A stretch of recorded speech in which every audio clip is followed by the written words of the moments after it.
Great to see so many of you at the Deschutes Festival on Saturday, and we're really pleased that you're here tonight. How many folks do we have online tonight, Kristen?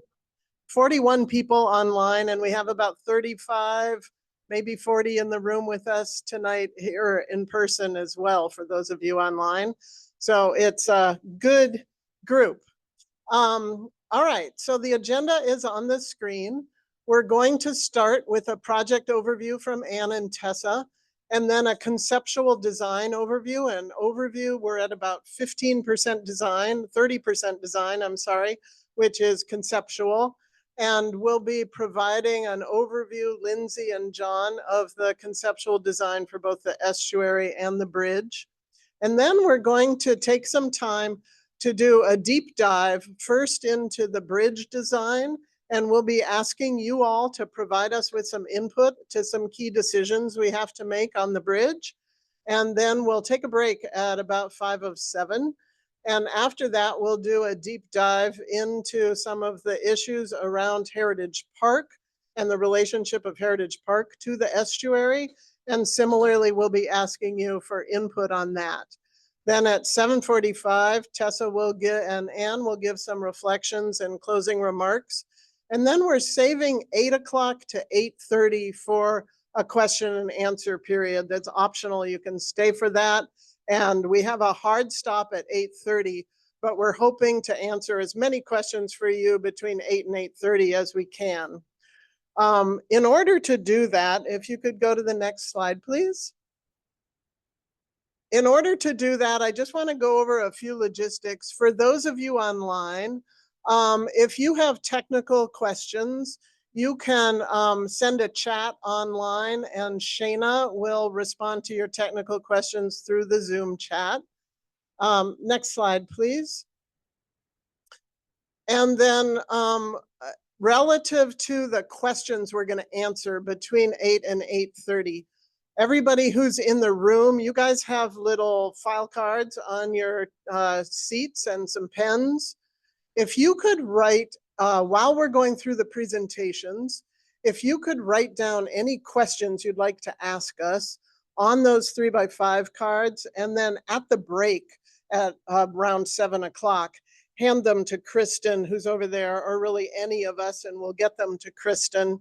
But we're hoping to gather all your questions at that 7 o'clock time, and then we will answer them between 8 and 8:30. Kristen's just going to organize them so that they're in groupings that will make that answering easier. If you're online tonight, you'll see that on your menu, there's a special thing. It's highlighted here on the slide for Q&A. So to submit questions for the Q&A, if you're online, click on that and it will allow you to submit questions. We'll be answering questions that are both from folks online and from folks who are in the room. So thanks for doing that. And so just all throughout presentations, go ahead and submit questions. Yeah. So there also is a comment box. We'll go to the next slide, please.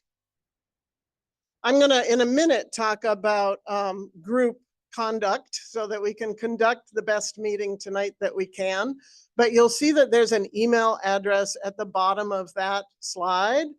For those of you who are online, if you just have comments, things you want to make sure that we're taking into account, comments you have on the project, please email those comments to that email address that's on the bottom of the slide.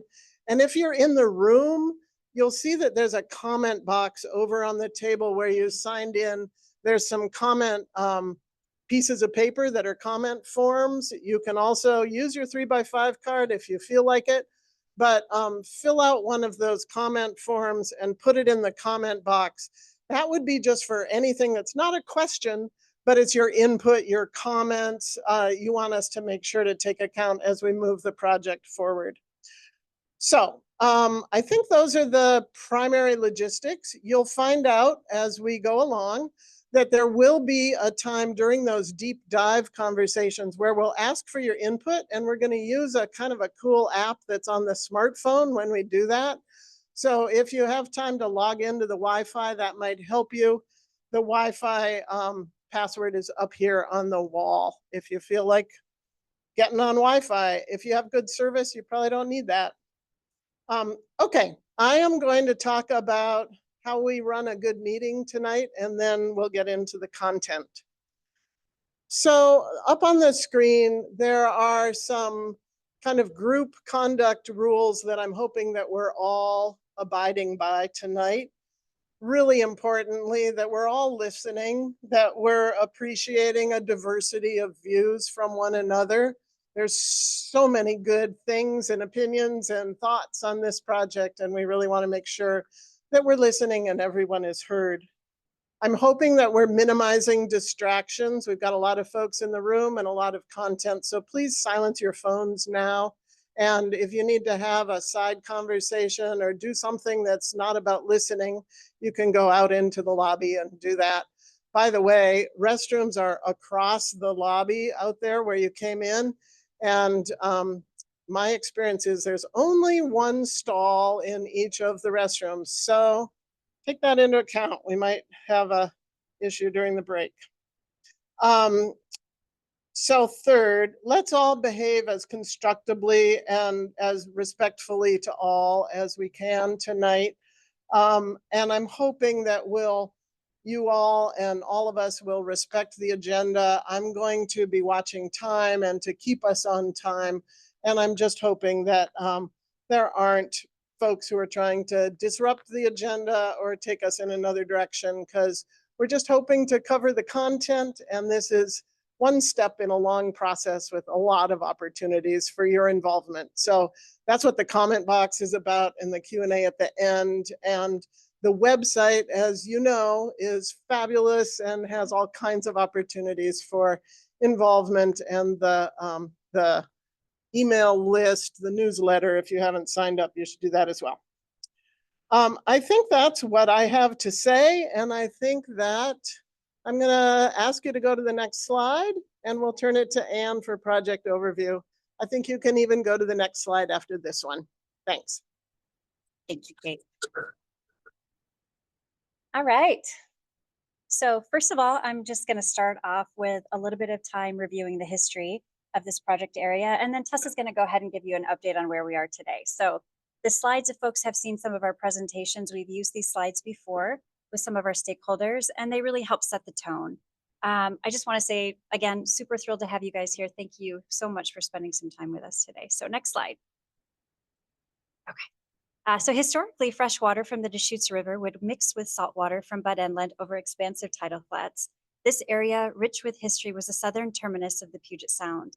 The Deschutes Estuary restoration will reconnect the lower 2 miles of the Coast Salish Sea with its natural ecosystem. Closer? Okay, next slide. Absolutely. Got it. I got it. All right, the Deschutes watershed is approximately 270 square miles. The lower 260 acres of the watershed were significantly disrupted in the 1950s when the state built a dam at the mouth of the Deschutes River. Since that time, there have been chronic violations of water quality standards, and sediments have accumulated up to 13 feet in some areas. There are more than a dozen new, invasive species, including the New Zealand mud snails, that actually caused the lake to be closed today. The freshwater impoundment is clogged with dense aquatic vegetation because of high nutrient levels. And when these die off, they move into West Bay and decompose, and that process depletes the marine waters of oxygen, which is important to fish and other aquatic life. Can you guys hear me better? Okay, next slide. So the Deschutes Estuary has a long-standing cultural and spiritual significance to local tribes, particularly the Squaxin Island tribe. The Squaxin Island tribe considers the people and the land of the Deschutes Estuary as Deschutes. They have used this, they have used this area for time immemorial, and the estuary is of continued importance. The tribe holds reserve fishing rights here, although they can't even touch the water because it's been closed and has access restrictions. They have been involved in the planning efforts since the late 1990s, and they're key partners with us today. Next slide. This area has historically been used by Chinese Americans. Chinese immigration to Olympia began in the early 1900s. Chinatown was established along the waterfront of the estuary, and the community built a series of houseboats on the shoreline. This area was referred to as Little Hollywood. The settlement was ultimately removed as part of the long process to construct the dam and the lake. Next slide. This project area also has a rich maritime history. If folks recall, the old Olympia Brewing Company operated in Tumwater Historical Park, and vessels would make their way up the 2 miles of the waterway to the brewery and at the base of Tumwater Falls. In 1922, the Port of Olympia was established and had its most successful years as part of the timber trade in the late 1950s.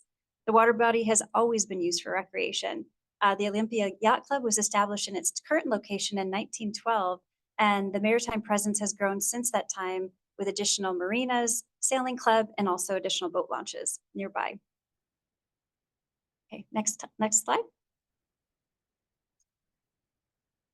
In modern times, Capitol Lake has been embraced by the community. It is the heart of downtown Olympia. There used to be swimming beach, sailing lessons, and dragon boat races. The trails are used daily for walking and running and dog walking. Lake Fair is part of our history, and so are the annual marathons and other events that we have there. This space is really used for community and congregation. Next slide. Olympia is also our capital city. The development of the Capitol campus has had significant influence in the landscape over time. In 1893, the initial visioning became to design and construct the Capitol building.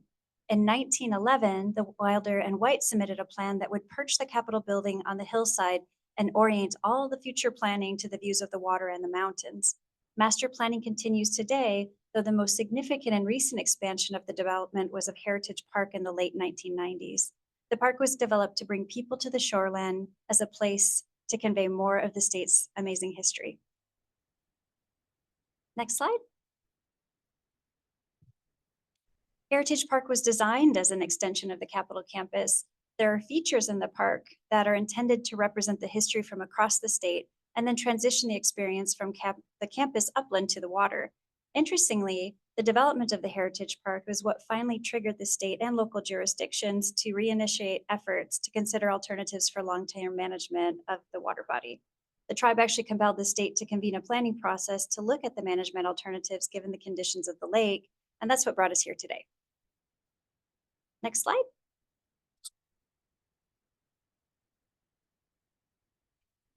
In 2022, DES identified estuary restoration as the management approach that had the greatest range of benefits and was the most supported by stakeholders. And so we begin together in this process to re-envision the landscape. Next slide. Okay.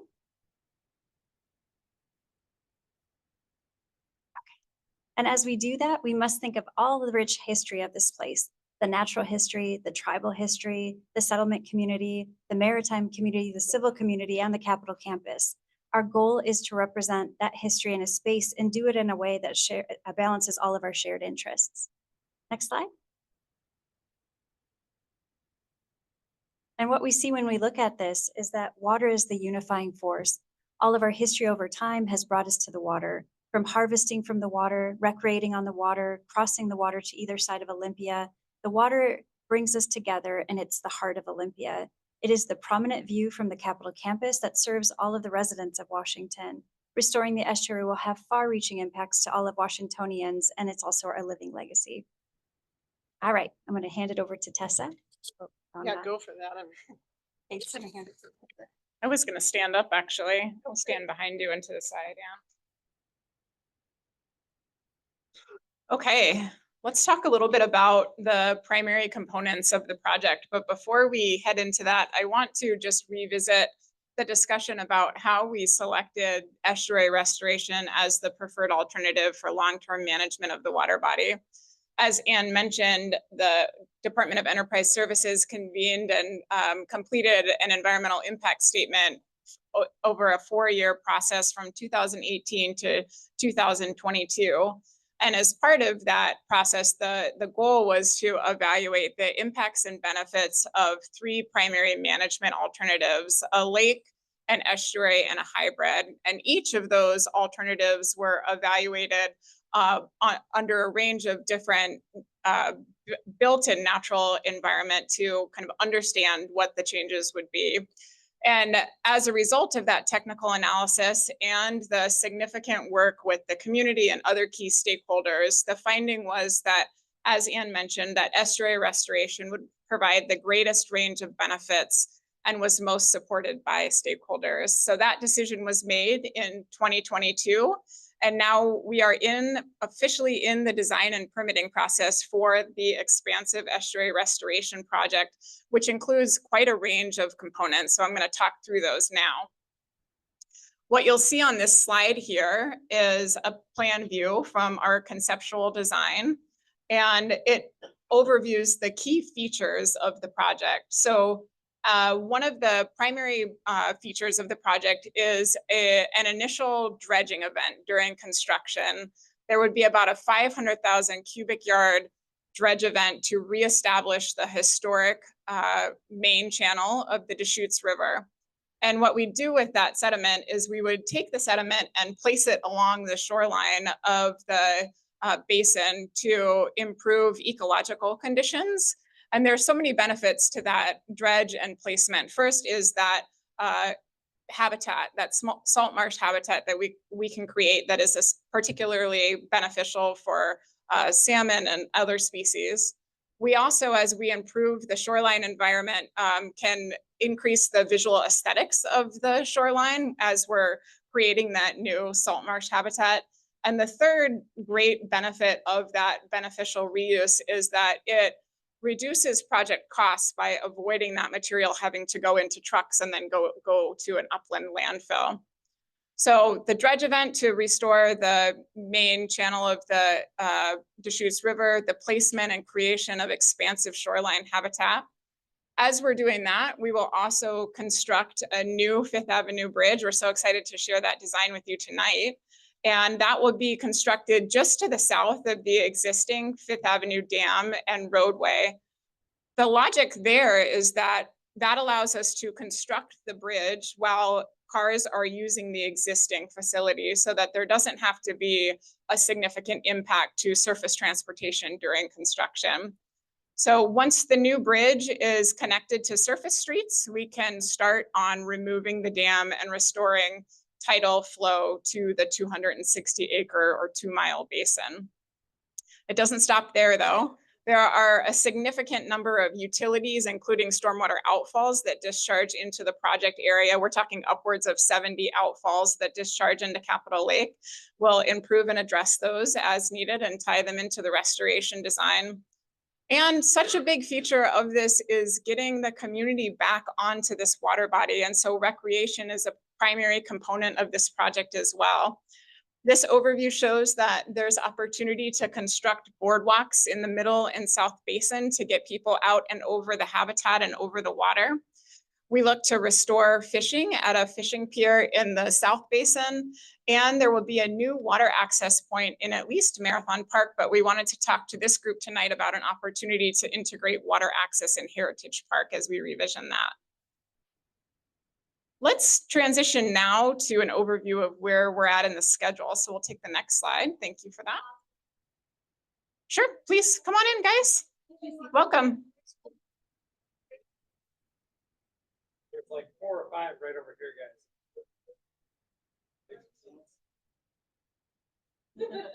Come on in, don't be shy. Come on in, and you can keep coming on in while Tessa keeps talking. Okay. All right, so now we want to review where we're at in the schedule. The design and permitting process officially started in October of last year, so we're pretty fresh into the process. We just completed conceptual design at the middle of the year, at the end of June. And so the process that we're working through now is receiving input from a range of stakeholders, including the community, to move us into the 30% design process. So conceptual design is really all about what are the primary project elements, where do they land on the landscape, and what are the key assumptions that we move forward into design. And 30% is where we get to start filling in those details, and we like to do that here with you starting tonight. One of the key things that you'll see on this slide is a listing of, and actually I'm going to walk over there and try to point. Or actually maybe Lindsay, you could just point to this targeted stakeholder engagement for me in both places.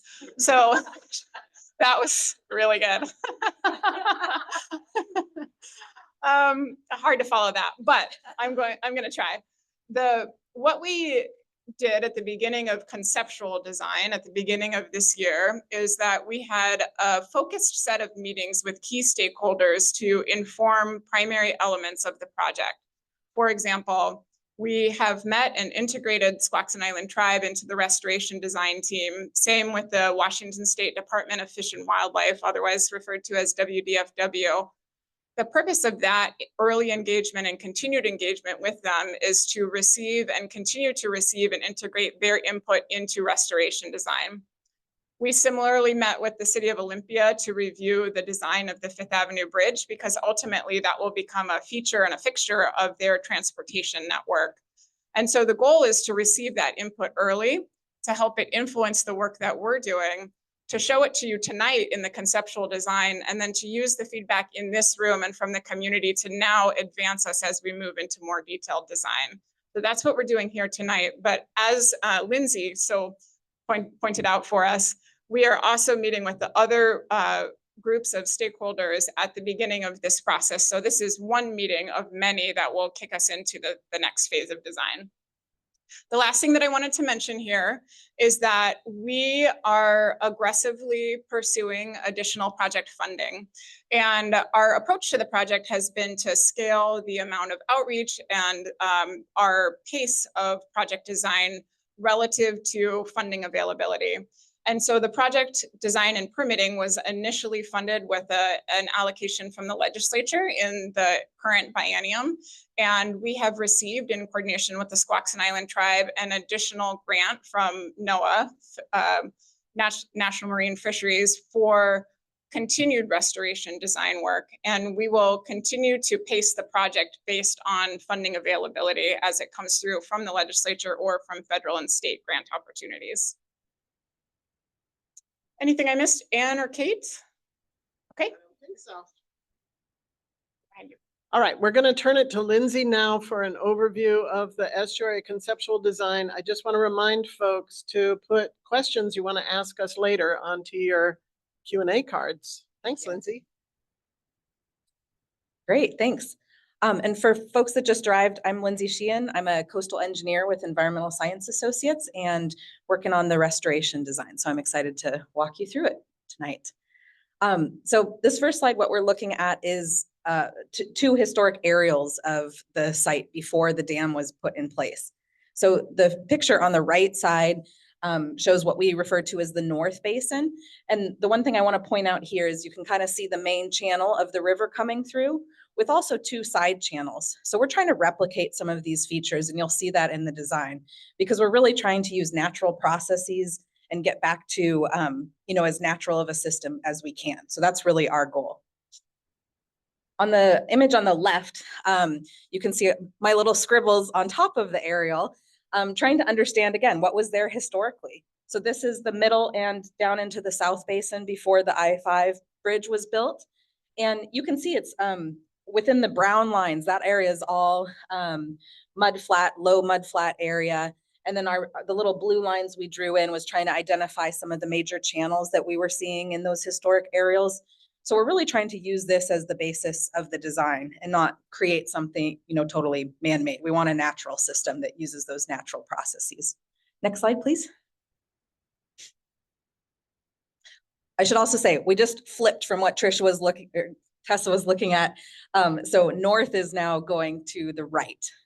So this is our proposed design. And just to walk you through what you're looking at, the blue colors are subtidal habitat. So that's where the river would really be flowing through, and areas that would be wet most of the time. The colors in brown and peach would be mudflat areas. So those would be exposed mudflat part of the day, and they'd be inundated other parts of the day. And then when we get up into the yellow color and the greens, that is all wetland habitat. So the yellow and lightest green are tidal marsh. And then we get up into tidal scrub shrub habitat, and then tidal forested wetland. And along the Deschutes Parkway, you can see two kind of dark green areas, and those would be riparian habitat. So again, looking at the North Base and some other things to point out, you can see the new alignment of the bridge, which John will talk more about. We also tried to excavate tidal channels to line up with the stormwater outflows. Tessa mentioned that there are a lot of them, so we're trying to find ways to facilitate that drainage the most effective way possible. There's a couple stars throughout, and those are different areas for water access. So in Heritage Park, we've got one area, and we'll talk about that more later because we really want to get your input on what that should look like. And then we would be building out marsh areas. So as Tessa was saying, we would dredge that main channel, and then we want to be able to use that material. So we're going to create habitat with that. So creating, an edge to along Heritage Park, some islands on the west side of that North Basin. Another at Marathon Park, there'd be another water access point, and I'll show you another image of that later on. Moving into the Middle Basin, so on the left side of the screen, the boardwalk is this dotted pinkish line, not pink, orange, salmon colored line. And so you can see we've got this long, beautiful, continuous boardwalk to really provide access. And we designed this trying to keep sight lines open so that you can always see back to the road, and really to make it feel safe. The points, the dots represent different viewpoints. So we've been out there and kind of looked and seen, where are the best views of the Capitol, and trying to put those locations there so that it's a good stopping point to give you views of different aspects of the restoration. You can see there's an island in the Middle Basin as well, and we'll come back to that. We've got some renderings of that will show that island. What do we see? Fishing pier. So we're talking about a new fishing pier somewhere in the Middle Basin. This is kind of a tentative location that we're looking at along Percival Creek that may get moved in the future. That's still under discussion. And then the existing fishing pier down by the I-5 bridge would be replaced pretty much in a similar location, but with a newer structure. And then in the South Basin, coming off of Tumwater Historic Park, we'd be looking at a new boardwalk as well with a couple of viewpoints.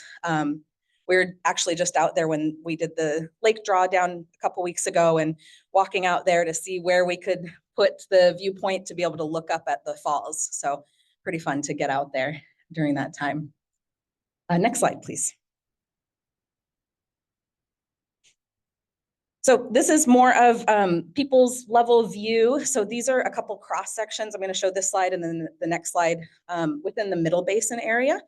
So in those areas where there wasn't, outside of those riparian areas, what we would see is this transition from the river on the right side of the figure up through mudflat, through tidal marsh.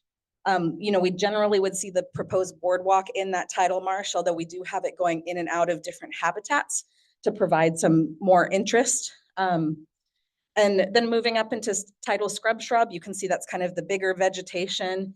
And then dropping back down to tidal marsh. And this is to really dissuade people from trying to get out into the habitat from the road. And then sloping back up to the road, there'd be the typical vegetation that you see along the Deschutes Parkway. And then you can see the existing sidewalk and then into the road. Next slide, please. So this is a similar cross section, but in a different location where we would have those big riparian areas. We did try to focus those riparian areas to limit, again, like potential access from Deschutes Parkway. But this is what it would look like with that. So kind of just continuous slope up to the road. Next slide. So these are some graphic renderings that we have put together. So what you're looking at right now is from the Law Enforcement Memorial, looking down at the North Basin out to the bridge area. This is existing conditions. This water level would be pretty similar to what you would see at high tide once the project is restored. But if you go to the next slide, this is what we think it will look like at mean sea level. So we'll have that habitat that we've created on the right of the photo here. You can see the new bridge. hopefully all these birds will show up and it'll look just like this. Next slide, please. And then this would be at mean low, low water. So, once a day, it would look like this. We'd see more of that mud flat. We'd still see that channel system that kind of mimics that natural historic channel alignment. Bridge, you can see more clearly, and the new road going up the hill. Yeah, let's go to the next slide. So this is moving down to the middle basin, closer to where the existing fishing pier is. So we're looking basically north towards you can see the railroad bridge in the distance. And again, this is existing conditions, but the water level is about where we would see it at high tide. Oh, yeah, next slide, it's fine. So this is at mean sea level. This is the island on the left side that I was pointing out. So we'd have some trees, some of the tidal forested wetland in this area. We're looking at basically kind of the side channel of the main river. The river would go around to the left of the island, but you'd see a lot more habitat in there. And then next slide. So again, this is mean lower low water. You can see that mud flats getting exposed, that side channel kind of drains out, but the main channel still has water in it. And we expect to see a lot of shorebirds at low tide, using the mud flats, digging around. So yeah, this is just our graphic renderings of what we think it's going to look like. And I think that's my last slide.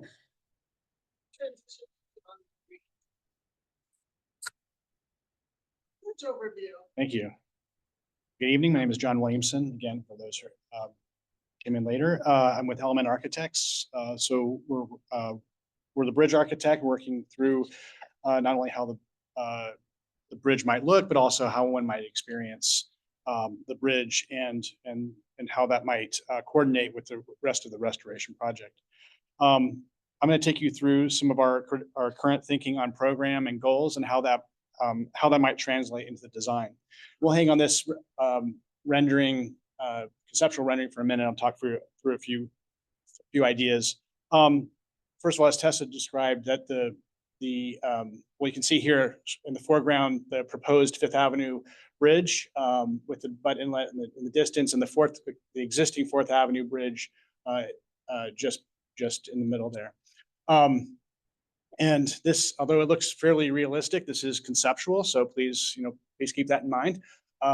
We're fairly facile at this, so it does look fairly real. But as Tessa described, this shows you the current proposed realignment of Fifth Avenue, which, as she described, was because of the phasing and access during construction. So that's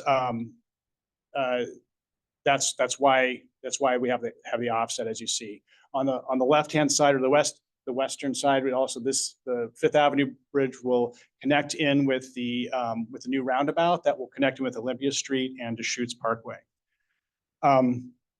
The way that the current Fifth Avenue bridge is currently designed is that it still maintains the two vehicular means of crossing the bridge, and so that will be maintained. One thing that and we'll get to this in a few minutes on some other slides, is how we can improve or how we can create a more enhanced pedestrian experience, one that really syncs up with the other work that we're doing in the estuary.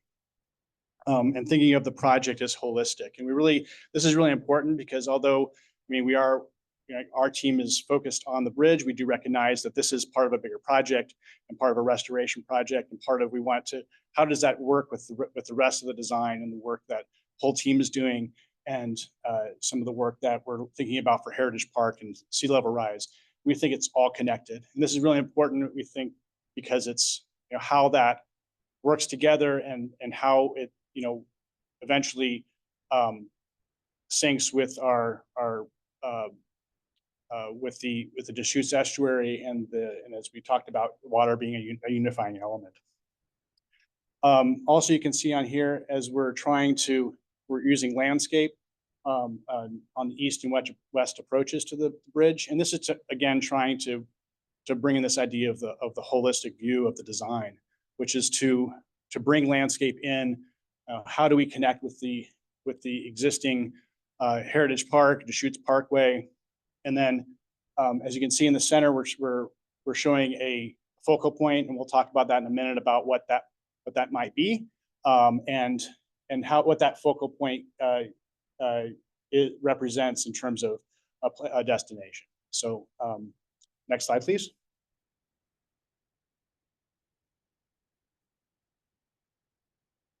So this shows a similar, it's showing a plan view of it. So you're looking at straight from above 4th Avenue Bridge on the top, and then the proposed 5th Avenue Bridge below. And this shows a few of as we start talking about program and what that program might be, that's something that we need, your help in defining what that would be. But I'll kind of go through a few elements here that I did talk about the extended landscape that's coming in from the east and west. And then you can see that the geometry of the bridge and how we're mimicking on the north side a more straight line sidewalk. We'll look at the channelization, what that might look like in a section in a minute. And then as we start looking at, there's practical concerns that we need to maintain, which are not just movement of vehicles and bikes and emergency access and all those very important parts of the design that's integrated as well. But so we're, there's a bridge for everyone. So, accessibility access is when we're considering, and all this has to be brought in together. So, but as we start talking about program, what we want to make sure we talk about is what can that be? What is the experience of that? And, we kind of put examples on here, kind of blur the lines of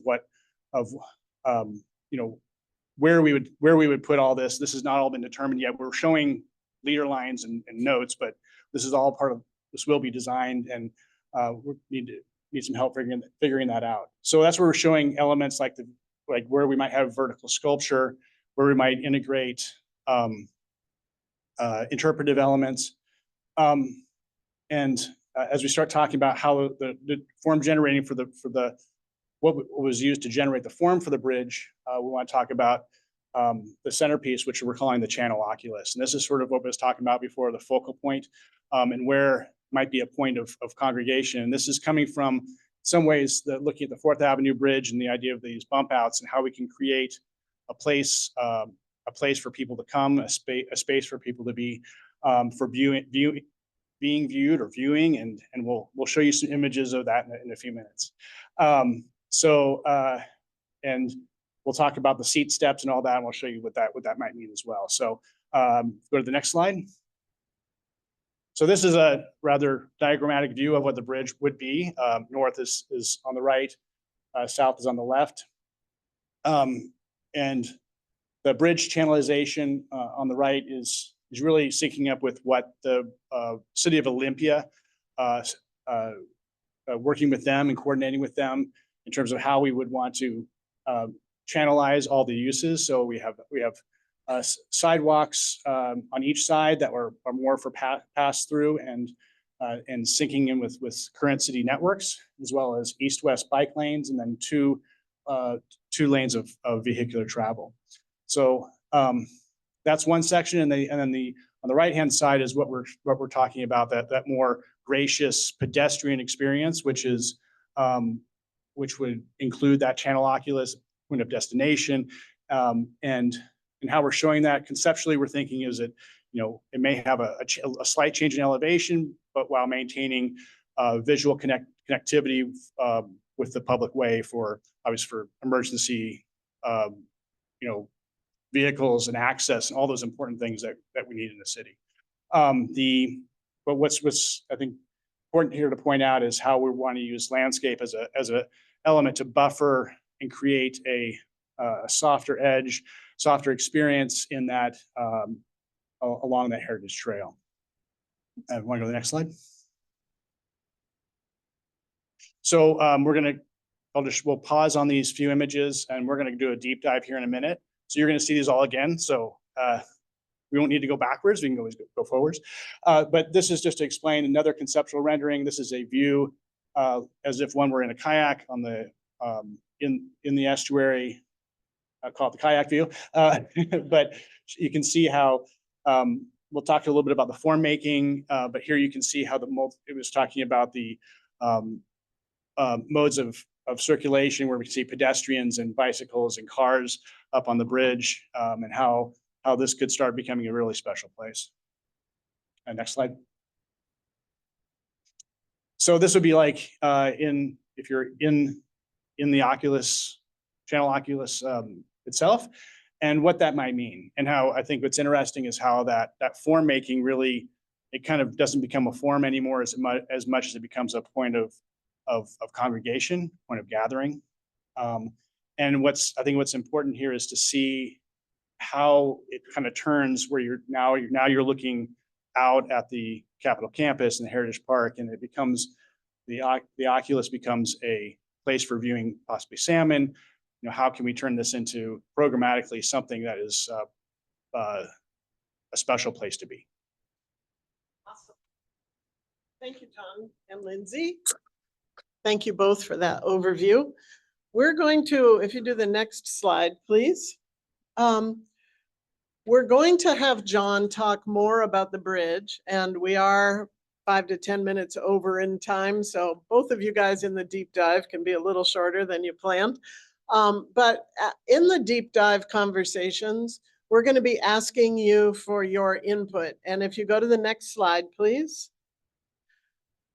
We're going to use an app called Poll Everywhere. And for those of you who have a smartphone in the room and who are willing to do this, and also all of you online, if you go to this QR code on your smartphone, and those of you online will want to do that with your smartphone as well, this will bring up a set of multiple choice questions.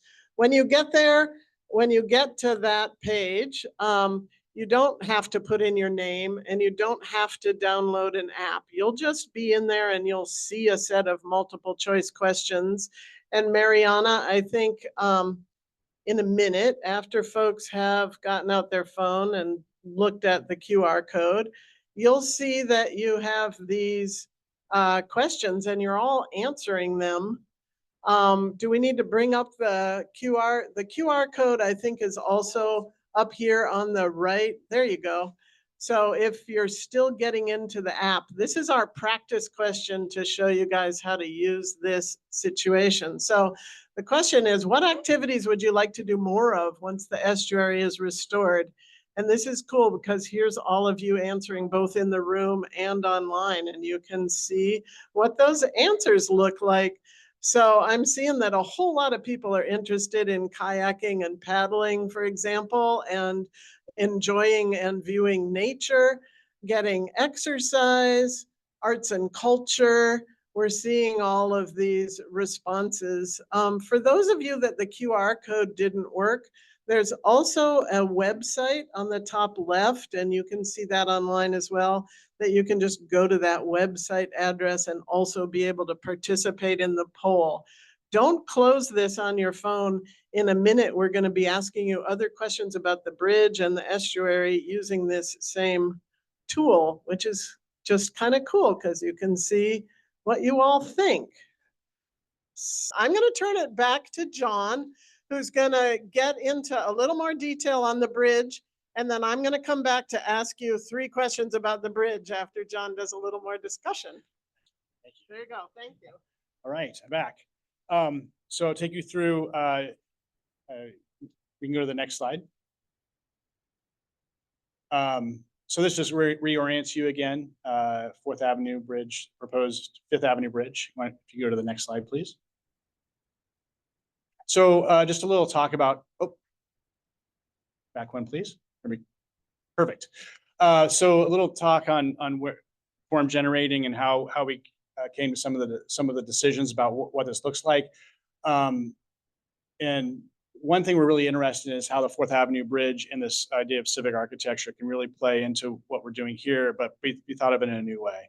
And the thought is, as it says here, arch is similar to 4th Avenue Bridge, and how those forms can start an arch being a soft form and how that starts translating into this idea of a natural experience, also within the context of an urban environment, which is again, talk about the softer form and use of concrete and how we can use that in a way that's uses arches and that curved form to give you that feeling, and how that curved form is not just a straight line, but it's one that's more similar to maybe like a trail path or something that one might experience versus it being just a straight line. Invokes a different experience, and more organic experience. And then, as I talked about before, the use of bump outs and using the Fourth Avenue Bridge as a point of departure, and how can we use those elements to create that idea of the oculus for viewing and gathering. I want to go to the next slide, please.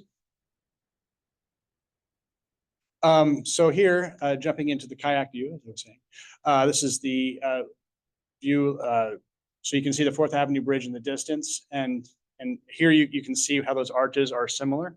And we've started to look at this. When you see it in this view, they almost look like they're siblings in some ways. They're like two bridges which both have arches but are used in a different way. We think that's a really cool story to tell, and a really interesting way of looking at how you can use traditional architecture in a new way, and that still looks civic. So we think it's really exciting, and how that curved form has a, again, softer feel to it, as I mentioned, and from this view, you can see how one would experience that sort of idea of that focal point even from a distance. You have that feeling of like the interest of what is that, and let me go see what that is, with light coming through it and a point of convergence. Next slide, please. Again, this is just to orient you with the Capitol campus in the distance, Heritage Park in front of you. You go to the next slide. So just a few points on this, and clearly as we continue to talk about this, how this can become even more than what we're showing here. But again, looking at this as we're jumping into a moment where you have these views both locally, like out of the estuary through the oculus, be pretty amazing. And this is a place for everybody. So we want to make sure that we are providing a accessible path for everyone to be able to be here and circulate around, and that's important. And our attention is on that. So and how one would experience that, and so a couple ways to just point out for now, and would be the proposal of using seat steps or other ways of being able to congregate, but being able to view and be able to commune, and all these, and way the form is a central form which allows that to happen. So looking at seat steps as a way of creating that sense of almost a theater aspect, which could be used in different ways, which could be really exciting about how we do that, and pockets of activity. And clearly, when you're here, you can see it's about the views. And one thing we're really investigating and trying to make sure we do right is how we do the railing, because obviously it's a necessary safety part of the safety aspects of the design is what that railing is and how it performs. And there's vehicular safety as well. We're looking at that, but how we design that railing is important, is how we might still be able to see through it, but still provide that protection. So those are things to think about. So next slide. So as we start talking about program, we haven't gotten way into that in the design. That's why we're here tonight, is to hear from you all. And what we've done is we pulled together some images. This is certainly not comprehensive, but this is a way to maybe help you think about what's special to you, and showing examples of civic architecture spaces in and around Olympia, ideas of artwork that might inspire you, and thoughts that you have that would be special to you, would be something we're interested in hearing about. The next slide is similar to this in the sense that it shows other examples. So what these spaces become, like Capitol Lake Fair, it's a great image of showing activity. So what is the activity and how can we make that possible? And how can we make that part of Heritage Park, which we're going to go over in a minute, and how we're really thinking of this as a team. And that's what's really exciting is that all these places that you see here, you know, can be an activity or something that we can think about as we start developing what the bridge can be. Because again, it's not just the bridge. We really want to look at this holistically, and it's very exciting.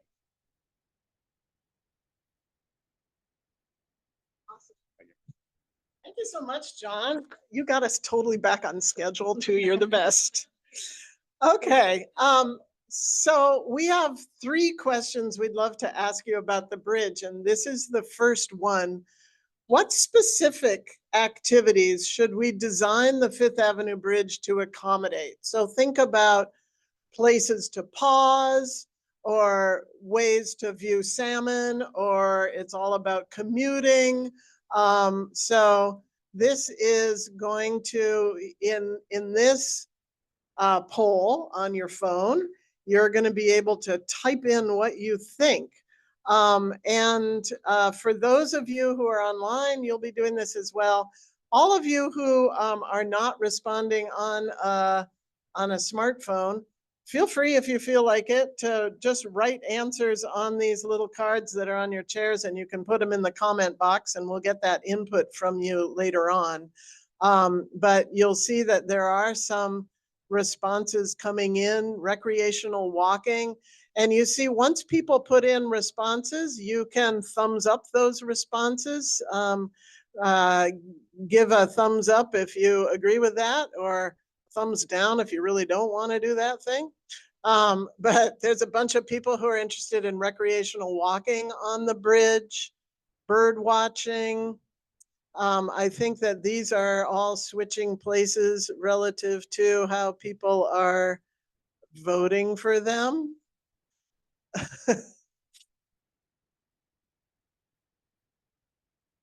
Kristen is saying you might have to refresh on your phone if you're not seeing exactly what's up on the screen. Pull it down, right? Pull it down fast, and then it should, oops, it should refresh itself. And really, for those of you who are not using your smartphone doing this, who are wanting to put thoughts in, just write them down on that piece of paper that's on your chair. And after we're in the break, you can put that in the comment box, and we'd love to hear that input. There's more pieces of paper over there on the table. Oh, a whole lot of recreational walking and bird watching and salmon viewing, salmon and seal watching, watching and bird watching. Yeah, thank you for paging down here. Sitting, enjoying, place to view the Capitol for sure. Environmental education opportunities. Ooh, I missed that. I should probably be on my phone doing this as well. A salmon viewing carried over to the new bridge. The salmon viewing at the Oculus with the ability to really look down into the estuary at different tidal stages is going to be super cool. The viewing portal looks like it'll be good viewing during salmon season. Safe place for art along the walk, like the boardwalk. One of the great things about John's design that he was showing is that really the pedestrian area on the bridge becomes an extension of the path around Heritage Park and over to Deschutes Parkway. So you can be continuing to walk all the way around the North Basin and be able to view that at different tidal stages. Thanks for participating with this. I know that this is a goofy new way to give feedback, but it's really great to have your feedback in this way. It helps us save it and think about it later too. So we really appreciate that and all your comments. Yeah. Do folks want a little more time on this question? Is it working? Are you able to see how other people are responding? Oh, a midsummer night party. I want to be there. And live music, estuary history. I love that.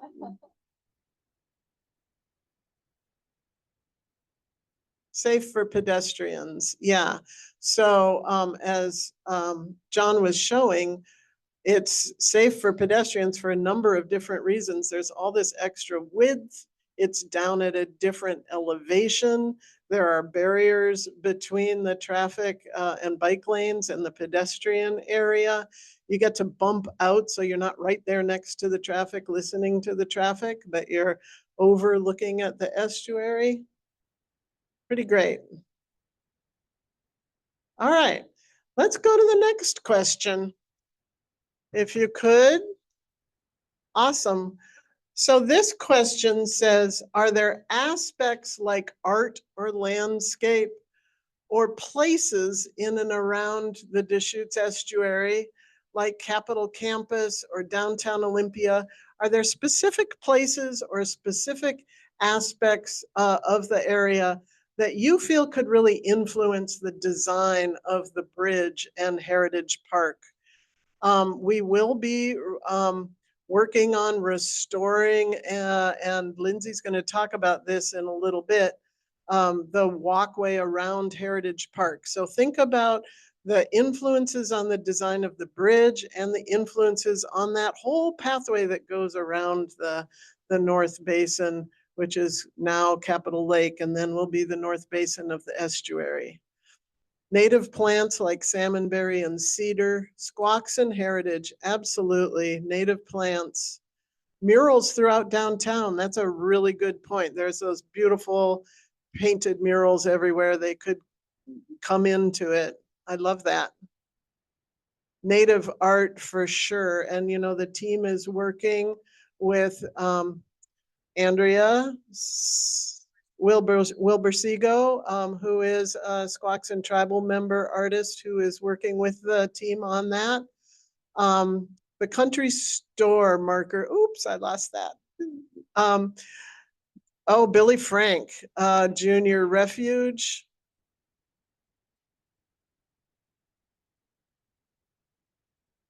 Lots of thumbs up on Squaxin heritage and native plants.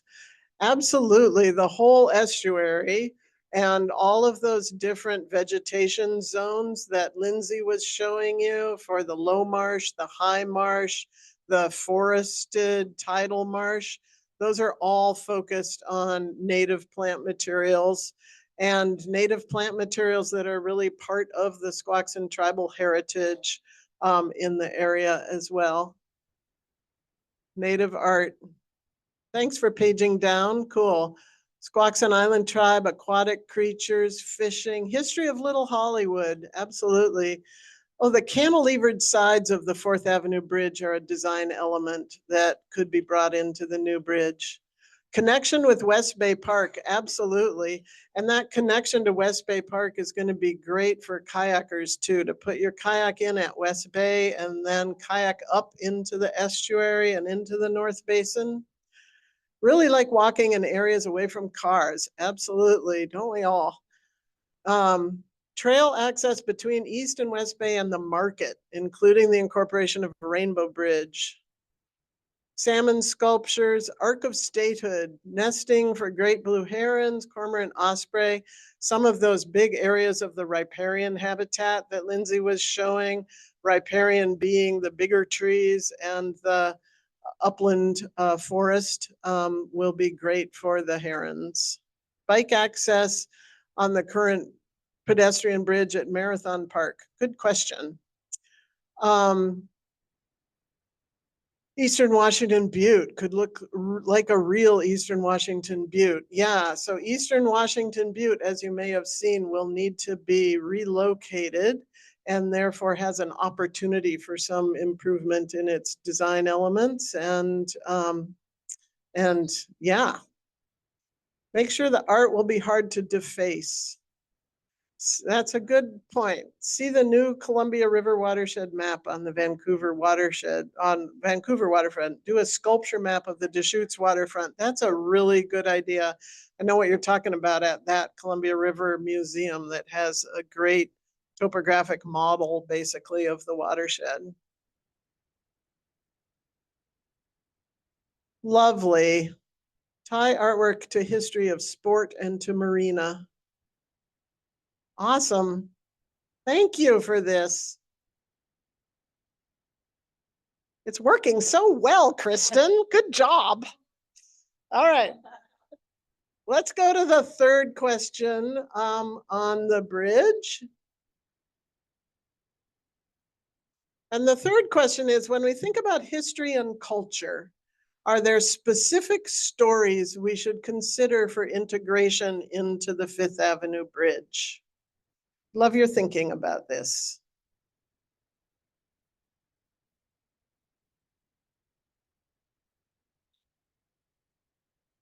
Billy Frank and the Fish Wars, Medicine Creek Treaty, brewing, definitely. Little Hollywood history. I'm starting a whole betting thing. You don't know this yet, Tessa, on how many big kegs of beer we find when we're dredging, but I think that's the key thing that we're going to find.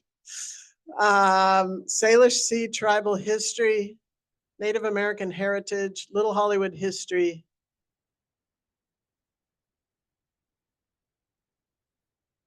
Squawks and water ceremony. It was so great to be at the Deschutes Festival on Saturday, and that blessing of the waters at the end of the day was so meaningful.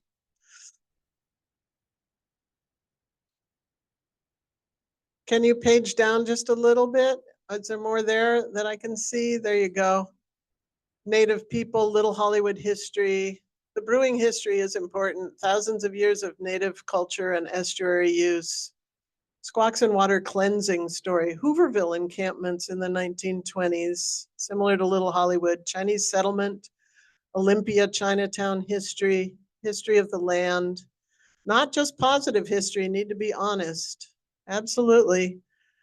How the city was built from mudflat and filled in over time and then is reverting back to natural elements. Love that. Olympic marathon trials. This is so great. Boys in the Boat, Olympia ties. 2001 earthquake history. There was a lot of history on Deschutes Parkway for the 2001 earthquake, huh?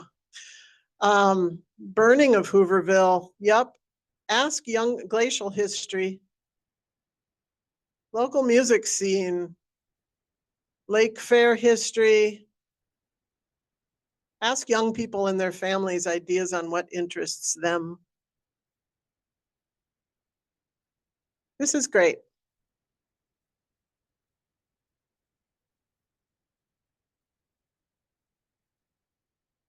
A new era of collaboration between tribes and settlers, joined in reverence for the waters after so many troubles and abuses. Isn't that fabulous? I get choked up talking about that. Native shell middens. Lake in the 50s. Those swimming beach pictures from the 50s are so great. All right. Awesome. Thank you so much. And thank you for using the app.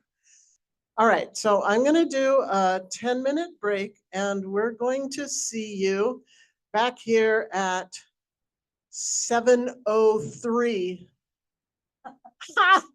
We'll see you then. Thank you. All right, we're going to get going again. And so why don't you go to the next slide, please? So in this portion of the presentation, I'm going to hand the mic in just a minute to Lindsay, and she's going to do a deeper dive on the estuary restoration plans for the North Basin. And I just wanted to remind ourselves of Heritage Park and the North Basin and the key elements that we'll be talking about.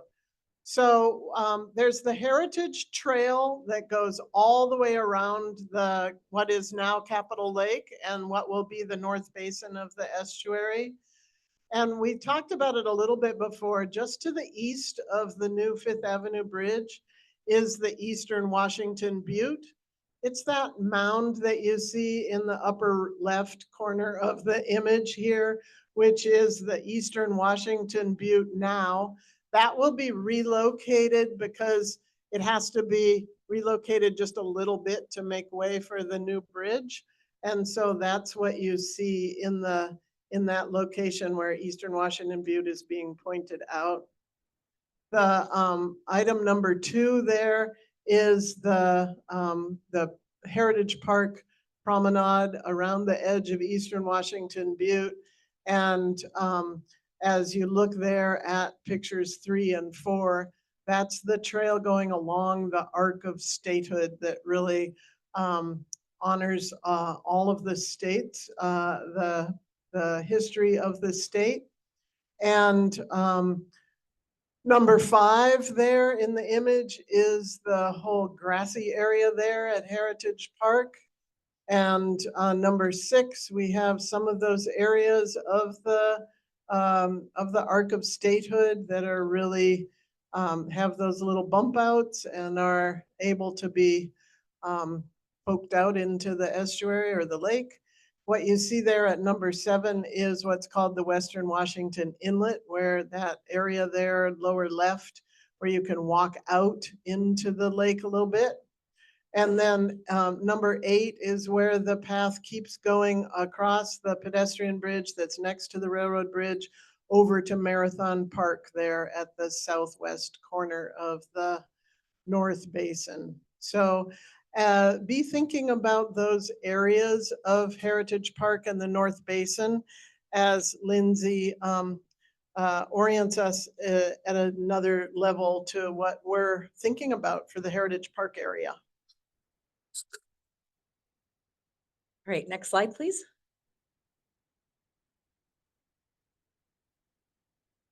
Okay, so I mentioned I would talk a little bit more about the water access at Marathon Park. So this is our initial design, and what we're proposing is a pretty simple water access. So we want to use gravel, maybe some cobble to build out a nice slope that would allow people to access the water from the park.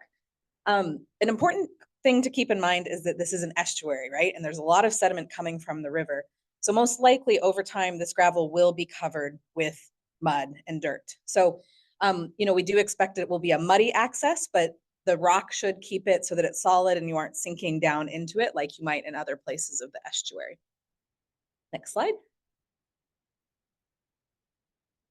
So these are some photos of what, mud flat access can look like. So in the upper right is ideally, what we expect that if we lay a gravel bed with some cobble holding it in place and then sediment comes on top, most likely, you'd be able to walk along it without sinking in.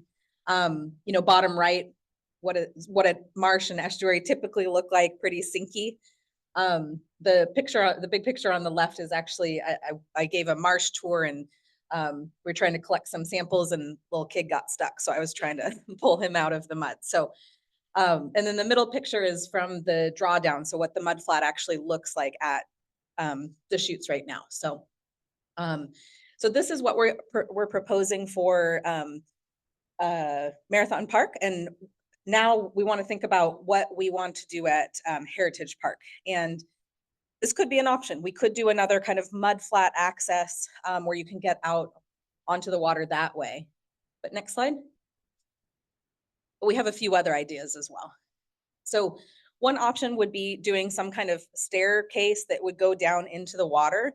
On the upper right, I was really inspired when we saw the design from John's team that had the steps on the bridge. And so we think that we could mimic that in Heritage Park too. And you could have kind of this undulating stair step feature that would go down into the water, and it could really connect those two features. Upper left, bottom right are a couple examples of similar staircases in other locations. And then bottom left is actually from the Heritage Park area. So there are existing steps you may have seen before. Right now, there's a fence that's blocking off access because, we don't have access to the lake at this point. So this could be one option. We really want to get your input, so there'll be questions later on about what you want to see at Heritage Park. So please give us your feedback. Next slide, please. So another option that might have more of a natural look and less of that kind of modern feel could be, something similar to the boardwalks that we're doing in the Middle Basin. Maybe it's a multi-level boardwalk so that at different tide levels, you can get further down and closer to the water. Maybe it's just an overlook, or maybe it's a short path out. Lots of options there. So this is another thing that we're thinking about. Next slide. So to give you some more context as we talk about Heritage Park, I'm going to show you a series of images from the city of Olympia's sea level rise response plan. So many of you may be familiar that I think I saw it in one of the responses. Someone was talking about king tides and being prepared for that. So this first slide is showing existing conditions, and those blue areas are areas that flood during the 100-year storm, which is the storm that has a 1% chance of occurring annually. So not as frequent as king tides, which occur every year. Next slide. So with 6 inches of sea level rise, you can see that flooding increases pretty dramatically during that 100-year storm. And the yellow arrows show where that flooding is coming from.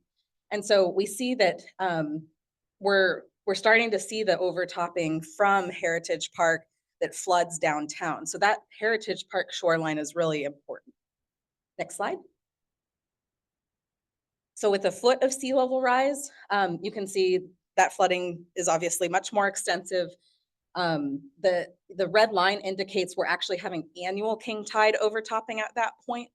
The flooding doesn't go as far in as the 100-year storm, but by mid to late century, we're expecting that those king tides would start overtopping that shoreline as it is today. And next slide. And so with 2 feet of sea level rise, which is about what we expect by the end of the century, you can see that blue has now turned to a lighter shade of blue, and that's indicative of the king tide flooding. So every year we would see that flooding if nothing is done.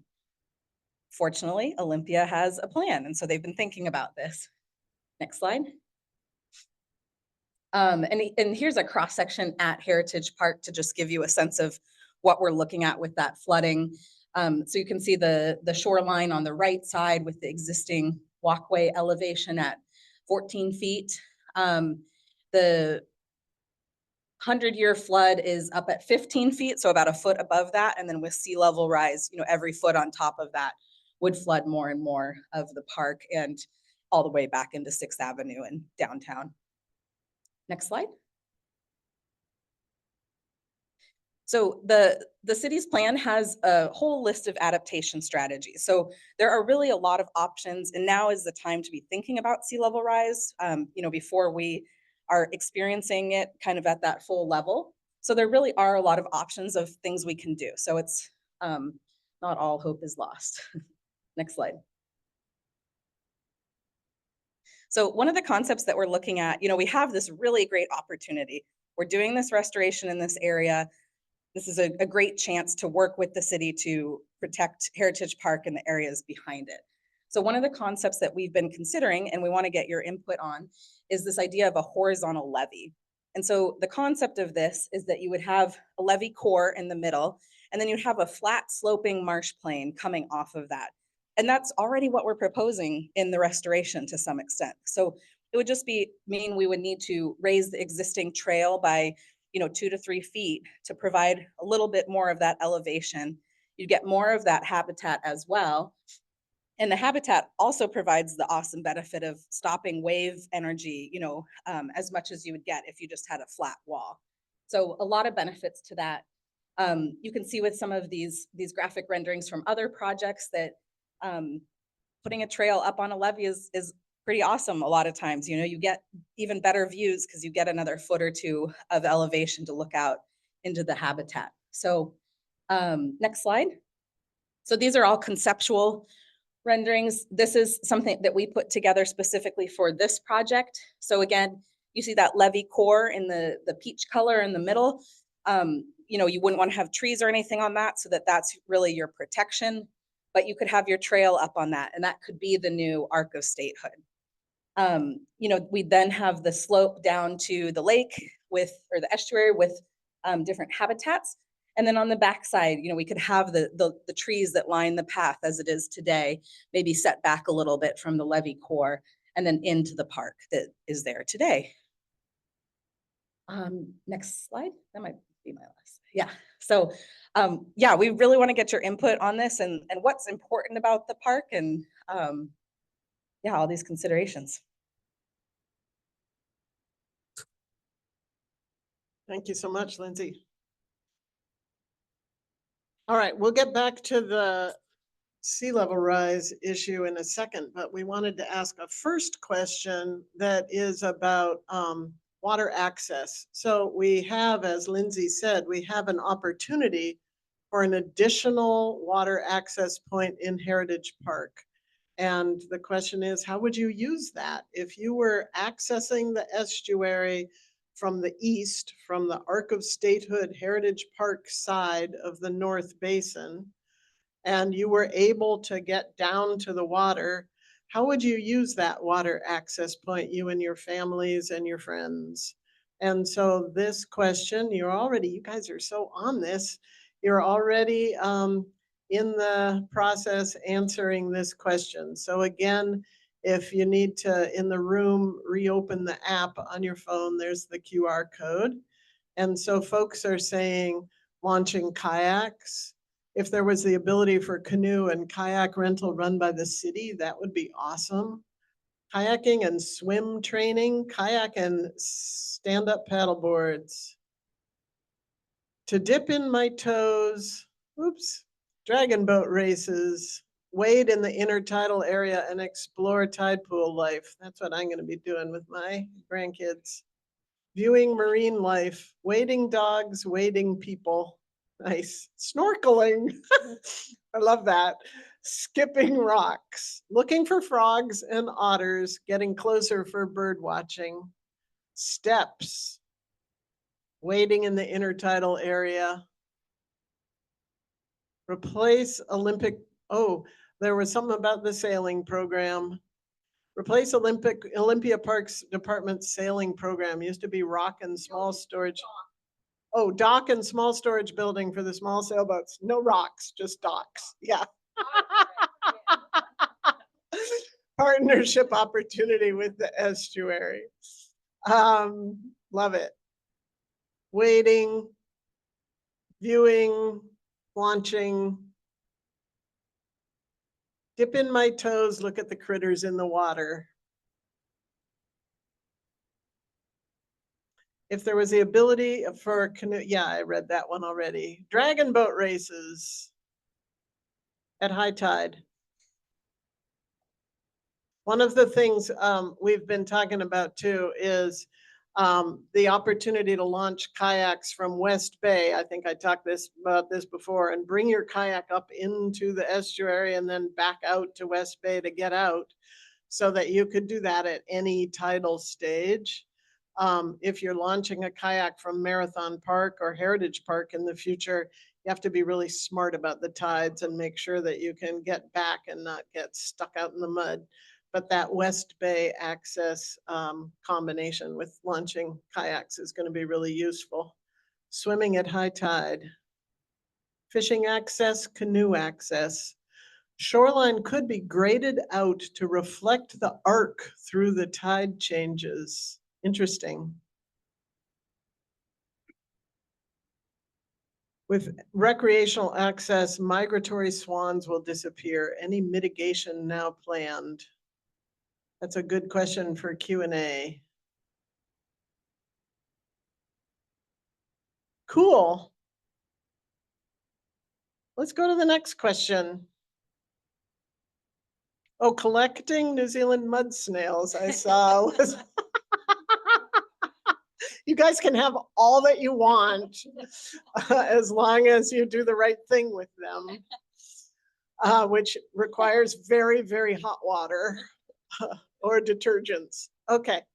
So the next question we have are, what are the existing design features at Heritage Park that should be preserved or honored in a new way? The county names, the county history markers for sure. The arc of trees on the east shore are loved and they're gorgeous. Awesome. Other thoughts about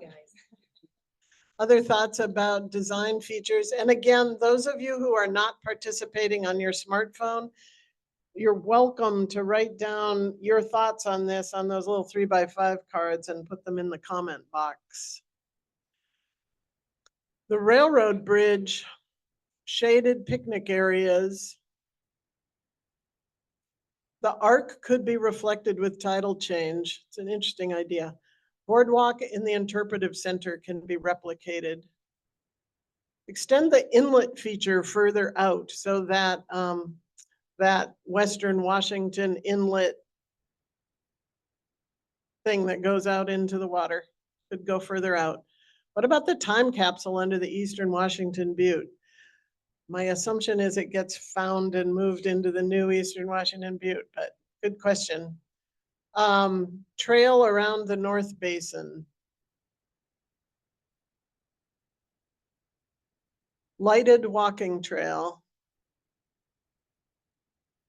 Historical visits by Captain Vancouver, Peter Puget, Wilkes Expedition. Keep walking access path up to Capitol grounds.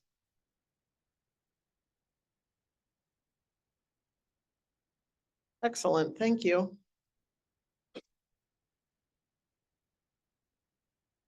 Okay, we have one more. Other people still answering this question? Pathway for walking or running, add mile markers. Trail to Tumwater Historical Park, absolutely. And the connection to the history at Tumwater Historical Park.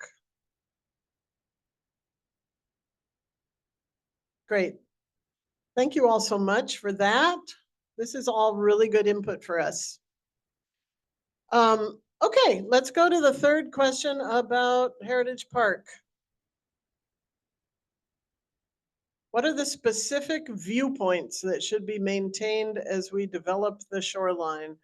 So specific views or viewpoints that you want to make sure that you can be getting with the new estuary and of existing features.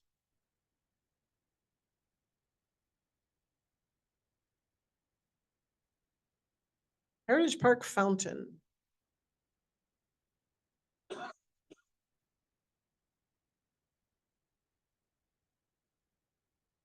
The app's working. People are like, oh, there we go. North to the Olympic Mountains.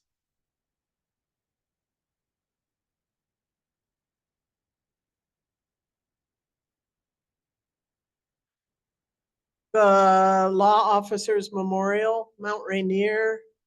Heritage potential for a good view of Rainier from the new Fifth Avenue Bridge. Absolutely. Mount Rainier. Capitol building reflection, for sure. Heritage Park fountain to the Capitol. Oh, a view from the Heritage Park fountain over to the Capitol, I would assume. View from foot of falls to inlet. From the foot of the falls to the inlet. Interesting. With all kinds of really great habitat in between. Thank you for this. Old Brewery Tower for sure. Capitol from the north and west, upstream in the estuary, Olympic Mountains from the south. Rainier. Viewpoints from the Nature Center and from the trail to Tumwater Historical Park. There will be so many good new views and ways to emphasize existing views with the boardwalks and the new estuary design.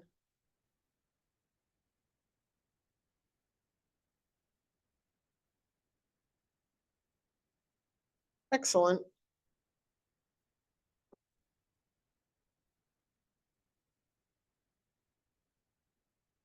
Okay. I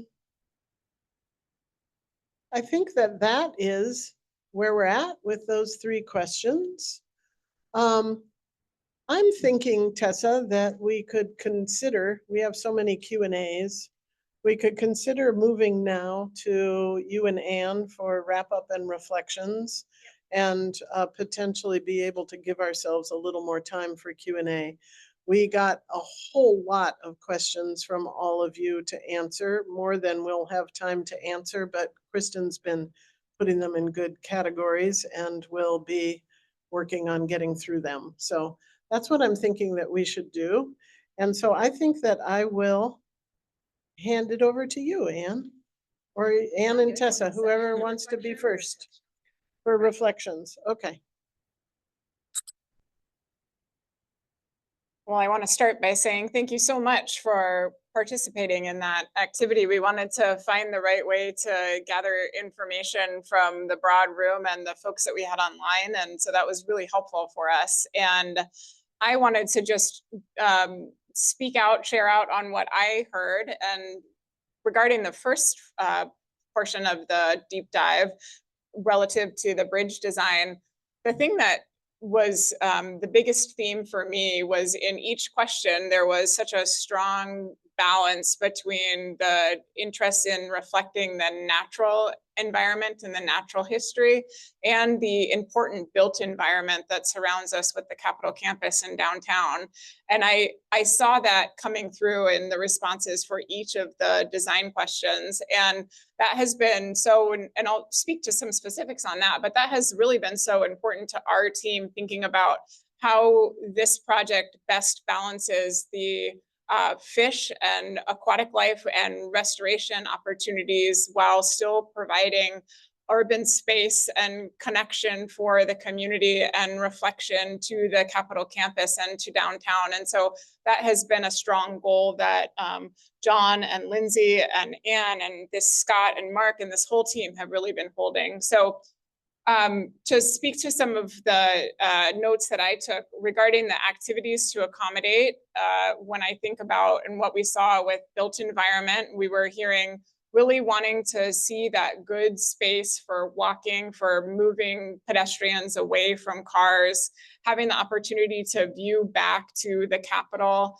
and having a peaceful place of pause. But we also equally heard the interest or saw the interest in salmon viewing and bird watching and observing nature and making a space for that that is big enough and broad enough on that Fifth Avenue corridor and over the water, that can really be a space for being in nature as well.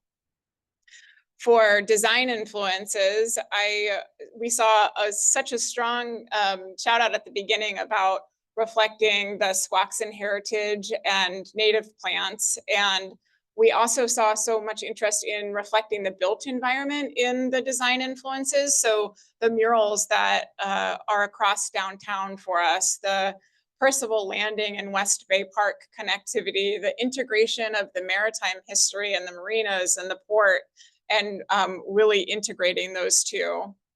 And that bled into what I was hearing relative to the stories for integration about the natural history, Billy Frank, the fish wars, the tribal history, but also wanting to reflect the Chinese settlement, the current uses, Lake Fair, and really providing space for why was this project needed and what is the key driver into the future. So providing some history around why this has been done and the collaboration that got us to the construction of this new space. And we just went through this, but I'll just say what I captured in my notes for water access opportunities. It was great to see that there is an interest in kind of natural, unstructured, unengineered opportunity to touch the water. So wading or skipping rocks or viewing nature, viewing habitat. That is something that was resounding in the comments and in conversations we've had before. So figuring out the ability for people to get onto the water in that natural way. But we also saw just now the reflection of interest in the opportunity to launch a kayak or to have the historic dragon boat races return, or for educational opportunities that might require some structure or structures to be built. So we'll work on finding the right balance for both the unstructured and structured opportunities to touch the water. And for design features in Heritage Park, it sounds like you guys like a lot of what's there, and we should think about that as we're revisioning Heritage Park. So I was pleased to see that there was reference to the county plaques and to the trees that are there and the Eastern Washington Butte and the Western Washington Inlet. And I'm surprised that I know these guys represent Heritage Park, but to hear the references to features that were very intentionally designed by the folks before us, and how can we integrate that into the future in a sustainable way that works for sea level rise and helps to serve a purpose by creating better resiliency for downtown. Trail connectivity was another key component of the responses there. And then the last is we are in such a beautiful space, and this project is in such a beautiful space. And that beautiful space is surrounded by mountains on both sides, looking to the north and to the south, and the Capitol Dome and reflections into downtown, which could include the Heritage Park fountain. So really designing the space so that it can be part of the fabric of what is there. So thank you for that. We have so many other opportunities to hear back from you guys and to share our work in the future. And I'll let Anne speak to those opportunities. Okay. All right. Next slide. Oh, next slide. So we're going to end where we started on our, oh, no, next slide. There we go. So we're ending where we started, where we are as far as our timeline. Right now, we're starting 30%. So all of this was so helpful. You're giving us information that we are going to take into consideration as we start to develop our 30% design. We just completed 15. We'll start 60% design at the beginning of 2025 if we're funded. So once that happens, we'll come back to you all and ask for some more feedback as we get into 60% design. So all of this is going to be dependent on funding. We do have a legislative request this year to get some additional design and permitting funding. We are aggressively, as Tessa mentioned at the top of the hour, looking into federal grants and state grants to get us through that as well. But once we receive more funding, we'll be coming back and ensuring that the public has additional opportunities to provide comments on where we are in the design. But I just really appreciate everything. Oh, and one I'm being told, we hope to, if all the funding we get it, we would break ground in 2027. A couple of folks have actually asked, is this going to happen in our lifetime? It is going to happen in our lifetime. It's going to happen in all of our lifetime.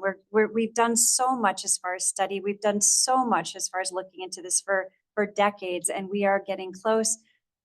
We are just a few short years from, getting this through to the finish line to actually break ground. So super exciting. I just want to say thank you so much for your time today and your input. Some of the ideas that came out tonight, I had never heard them before.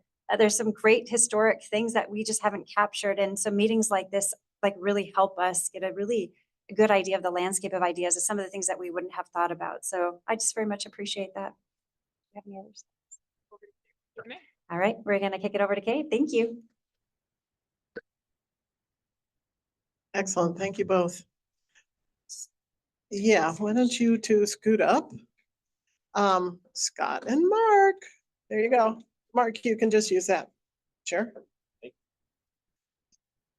Okay, we adjusted the schedule so that we have more time for Q&A, and we got a whole lot of questions from both folks in the room and folks online. And Kristen has organized the questions. I just want to talk first about what we're going to be doing with these questions. We'll answer as many of them as we can here tonight.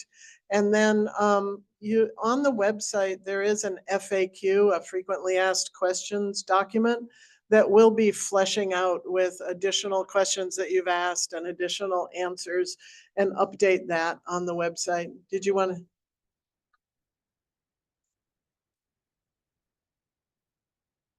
Okay, so Kristen said we've just been updating the FAQ. We'll keep updating it with answers to these questions, and we'll be posting it shortly.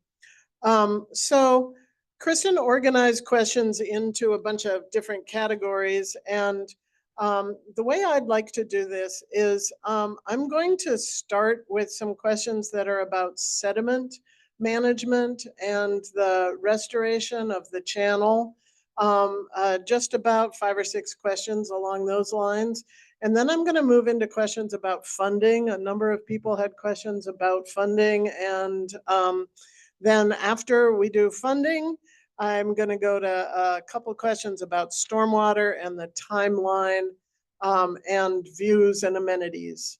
And if we get through these questions that we have in these categories and we still have time, Kristen has some additional questions that have been put in by folks online recently. And so we'll make sure to get to those questions. And there's even more in these categories, but I pulled out the ones that I thought were maybe most applicable, most uniformly asked, and we'll go from there. So I'm going to start with a couple of questions that I think, Tessa, I might be the right one to answer, but I'm not sure. Yeah. So the first question is on sediment is how much of the dredged sediment will be reused within the estuary versus trucked out of the estuary for disposal? And it goes along with a second question that talks about, please speak to contamination in the sediment and how does that affect water quality as the sediment is disturbed and distributed, and how does the sediment meet beneficial use standards for the state? So, hey Tessa, who would you like to have answer these questions? I think that you're the right person. Okay, perfect. I'll answer and then anybody else can join in if you'd like. So the sediments have been tested, and the sediments, as you know, that are in the lake and the lake bottom and that have accumulated in the North Basin and the Middle Basin have all come down the Deschutes River and out of all of those outfalls, and they've deposited in the bottom of the lake. And we'll need to dredge those up, and then we're using those, as Lindsay described, to create the wetland habitat on either side of the channel. And the testing results that were done during the EIS are really extremely favorable. They do meet state standards, state sediment quality standards for reuse. And so they will be, our current design assumes that all of the sediments that are dredged within the North Basin and the Middle Basin to create back that historic channel, all of those sediments will be used in the creation of the wetland habitat on either side. So we are not proposing to be trucking any of the sediments away. We probably will be, when we remove the dam, that's the other issue, is that the dam is made up of a bunch of dirt, and it's good quality soil that was used to create the dam.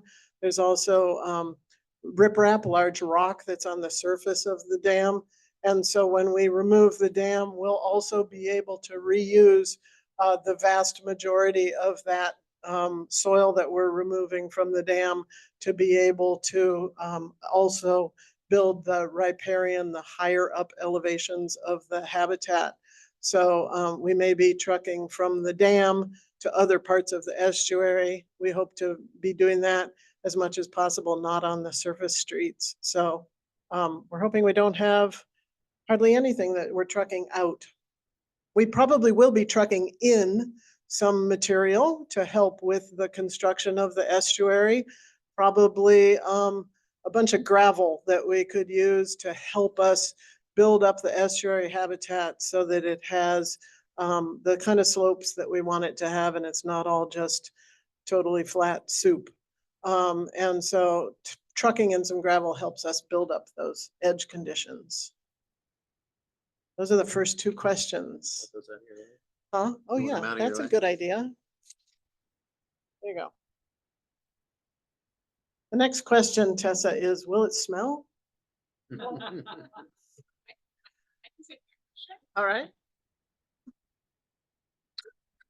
This might be our most popular question, and we're excited to say that the information we have suggests that it will not smell different than downtown Olympia smells. And the reason why we think that is because in the 1950s and before that, there was sewage that discharged into Capitol Lake. There were also the operations at the Olympia Brewery, and those operations have ceased, and sewage now goes to Lot, and we send our sewage there for treatment before it is discharged back into West Bay. So the conditions have significantly changed and allowed for a clean sediment, as Kate described. And one of the things that we like to point to is that Olympia has really a thriving waterfront in the Port District and at the farmers market and all of the restaurants along there. And so it suggests that the community has a tolerance and maybe even a love for the smell of the tidal environment that would continue up into our project area.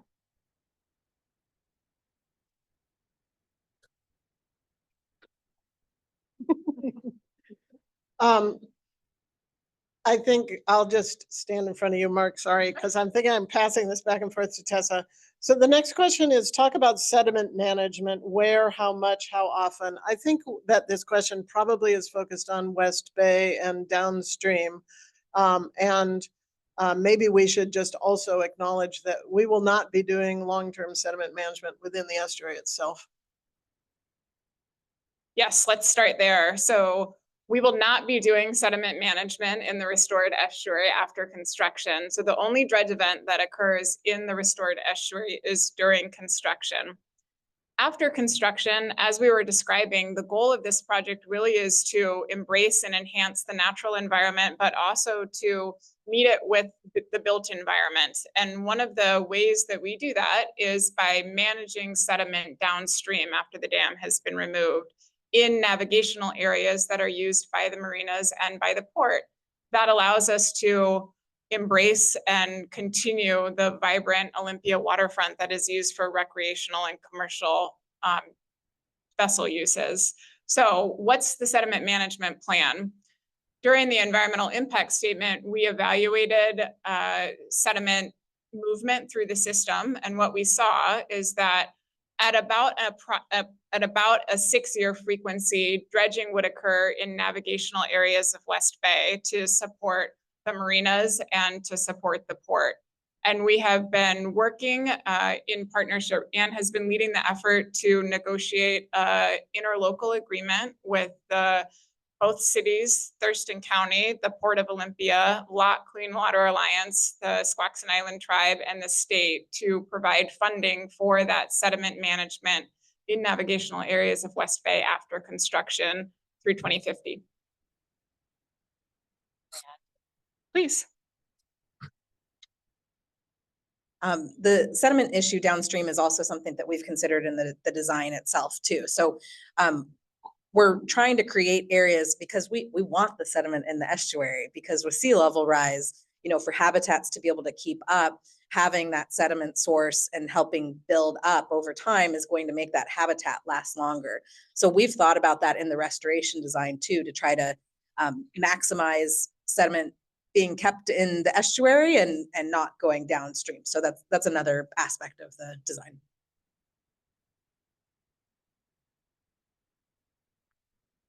I'll move over here just for fun.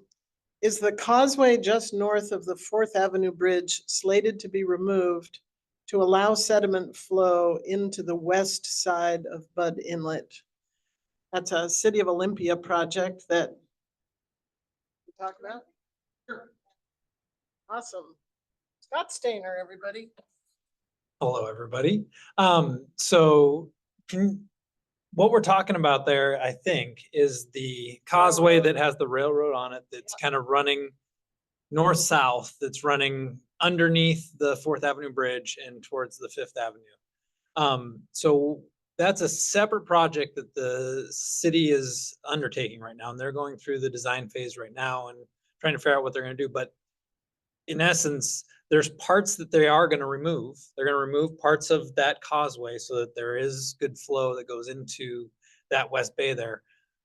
And that's going to be a project that may even take longer than ours, honestly. So that'll be going on as we're getting into ours. But one thing to note is it's not a significant impact to what we're seeing for the way sediment is moving downstream. It's valuable and it's important. But what our team is showing is that it's a different type of ecosystem, and because it's higher, that's not where sediment's going to be depositing essentially. Awesome, thank you. The Bud Inlet TMDL process that Ecology led, identified the dam and the lake as a source of impairment to Bud Inlet. Has the estuary design been evaluated for its water quality improvement? Yes. Let me expand. So the TMDL suggested that Capitol Lake and the dam were the single largest contributors to dissolved oxygen impairment in West Bay. And the reason for that is because right now the dam and Capitol Lake allow for an excessive growth of aquatic vegetation. And when that vegetation dies off at the end of the summer, it's discharged through the dam kind of in a pulsed scenario, and it moves into the marine waters, so saltwater of West Bay, and it decomposes there. And the process of decomposition uses up oxygen that's really important to fish and other aquatic life. And when ecology modeled removal of the dam, what they saw is that, one, the aquatic vegetation isn't growing in the same pattern that it is growing in the artificial fresh lake here. And the pulsing and discharge of aquatic vegetation that will be much less will not happen, which will allow for improved dissolved oxygen conditions in West Bay. And so when we think about the estuary and the opportunity for water quality improvements, that's the single biggest benefit of water quality is by removing the dam. Oh, Scott, were you gonna? No, you're good. I think the next two questions are for Lindsay about the estuary design. And then we'll go to funding questions. And I think because you'll be probably answering most of the funding questions, you and Ann, I'm just gonna hand them to you so that you can call them out for yourself. But first, we're gonna go to these couple questions for Lindsay on restoration design. So the first one is, how do you adjust for the effects of Deschutes Parkway being there when you're recreating the ancestral channels that are shown in the aerial? Yeah, that's a great question. I think, and I think part of this question is kind of getting at the idea of, if you have a channel and you have infrastructure, there can be a conflict if that channel was to move.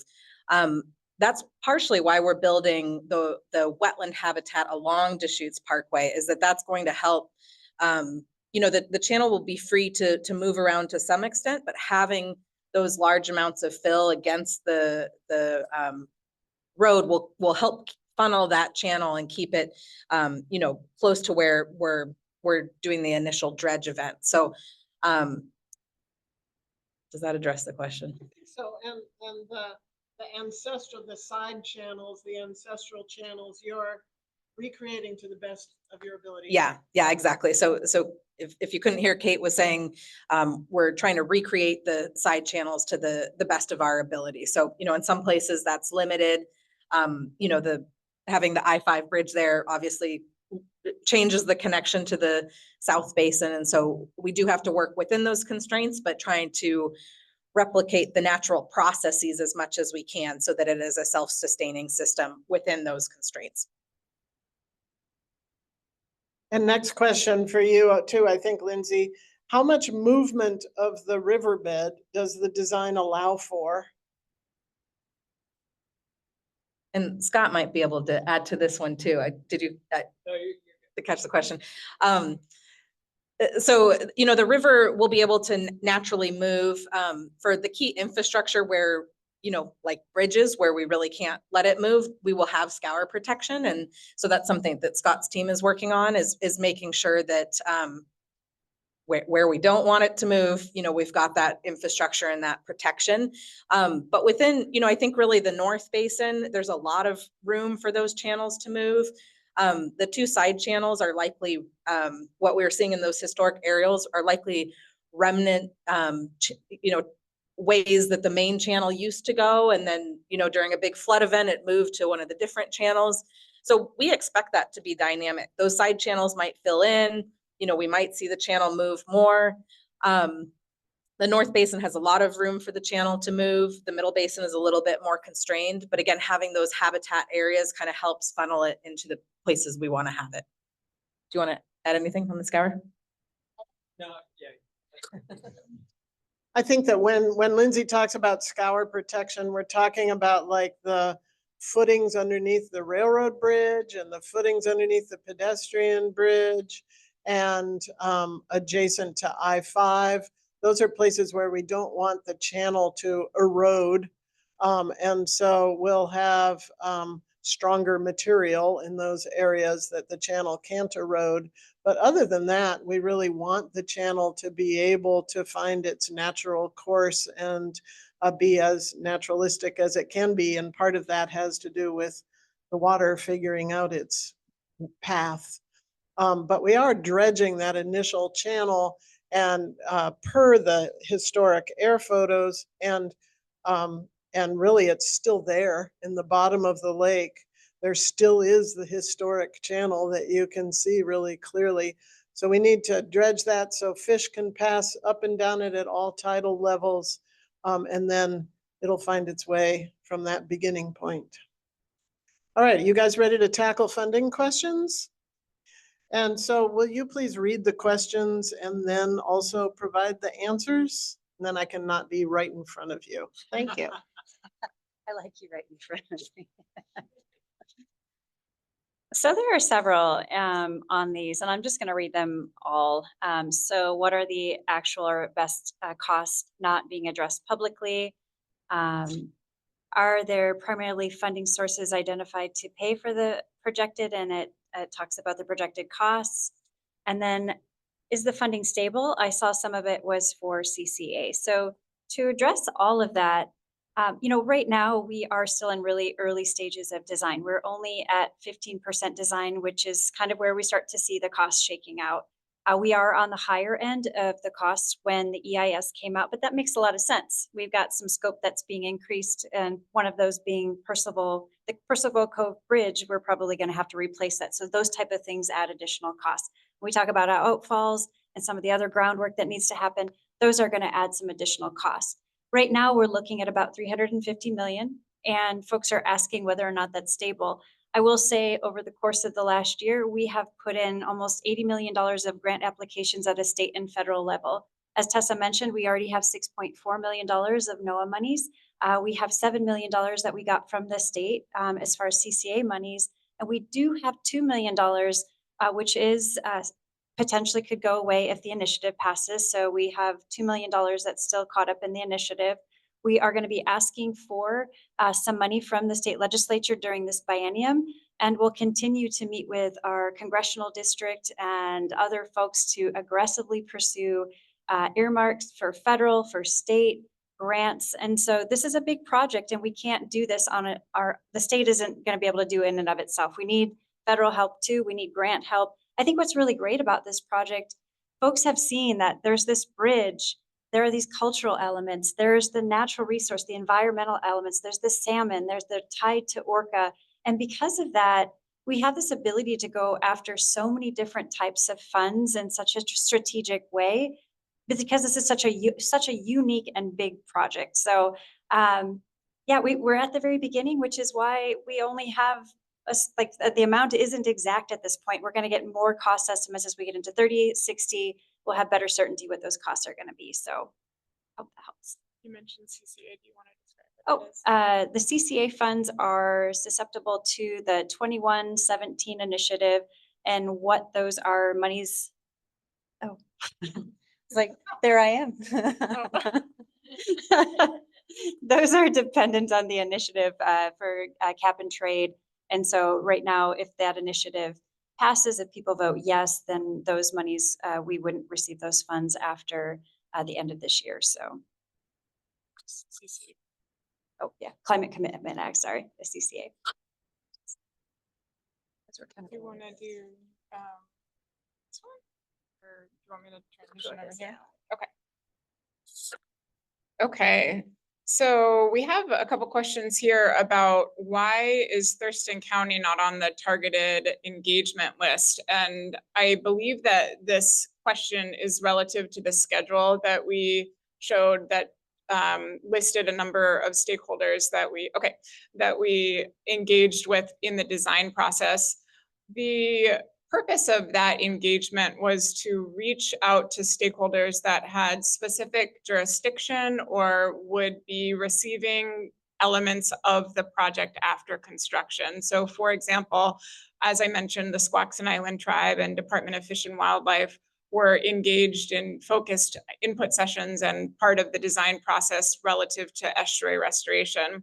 The city of Olympia will inherit the Fifth Avenue Bridge after it is constructed, so we met with them on that. The city of Tumwater will receive the boardwalks in the South Basin, so we had an early opportunity to listen to their feedback to support our design thinking on that. And the community was engaged through a community sounding board for recreation and design experience across the landscape. So Thurston County has been engaged with us as a member of the interlocal agreement process, but they will not be receiving an element of the design or have jurisdiction over the design. So they are very much a part of the project, but relative to design specific elements, there wasn't a specific outreach there. I have a next question on the same card. There are 4. And this one says, since dredge material will be on the shoreline, will this require repeated dredging of the river to keep it clear? There are a couple of ways that I would answer that question, and then I'll look to Lindsay to see if she wants to answer anything else. The first is that during construction, we will create an approach that allows for that sediment to settle and to then be graded into soft slopes. So the slopes will be very flat and allow for or reduce the opportunity for erosion over time as a result of proximity to the river. Our dredging then, as I described earlier in the meeting, would be focused downstream and in the deep waters that are used for navigation, and not in the shallower waters that we are restoring estuary and habitat to. What would you add to that? Yeah, I think you mostly covered it. Just, we expect that marsh, once we create it, will be stable. So, there will likely, because this is a natural system, we'll see some amount of erosion, but we'll also see sedimentation in other places. So, we don't expect to have to do dredging more than once, because once we place that material, we expect it to stay. And then hopefully the natural processes will allow that sediment to build up and maintain the marsh with sea level rise.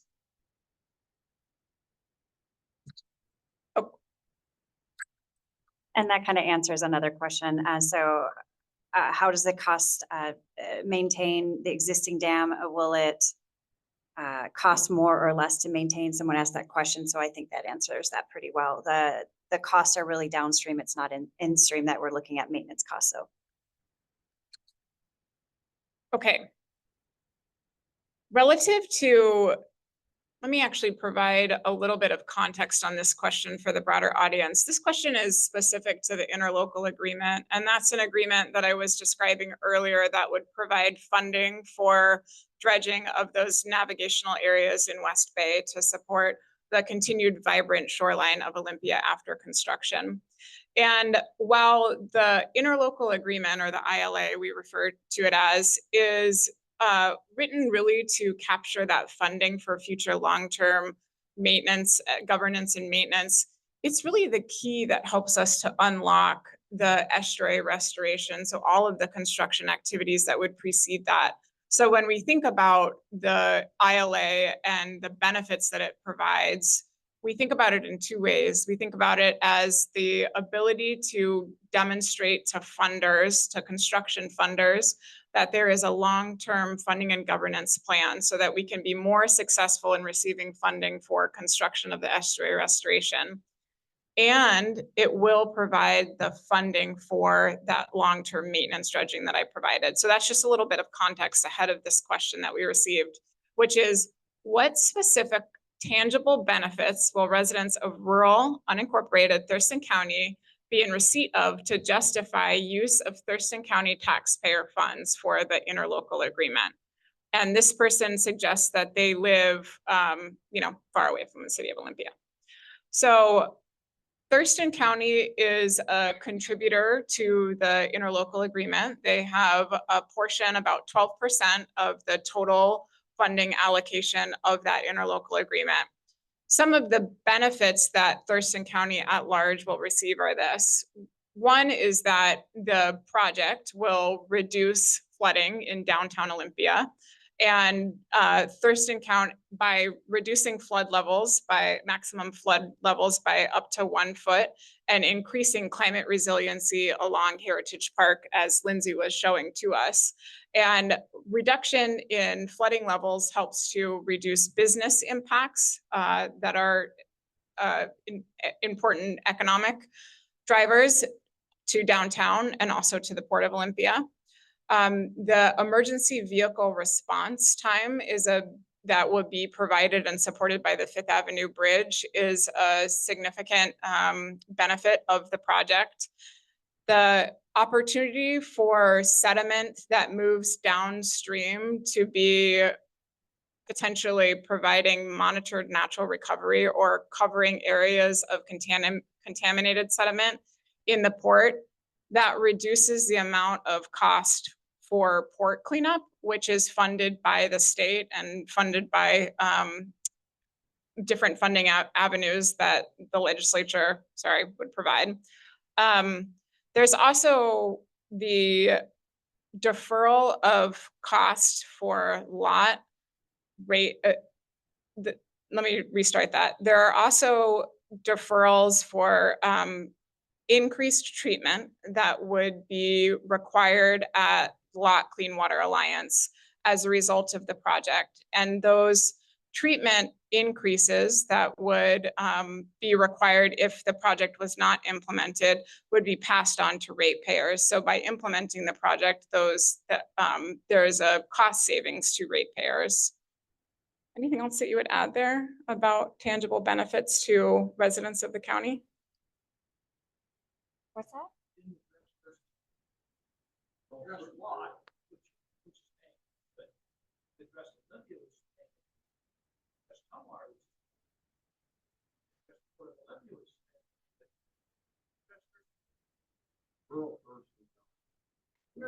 Yeah, it's a great question. I'm glad you asked that follow-up. Thank you for that. When we think about, as a project team, specific benefits to Thurston County, we do think of Thurston County residents as being part of the city of Olympia and receiving benefit from continued resilience of downtown and Tumwater.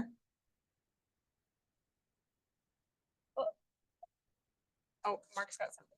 Just also, I want to talk about it in terms of, this is Thurston County, Squaxin Island Tribe, UNA. It's really important to Squaxin Island Tribe. And we start to think about the benefits that we have to a tribe that is so closely connected to this work.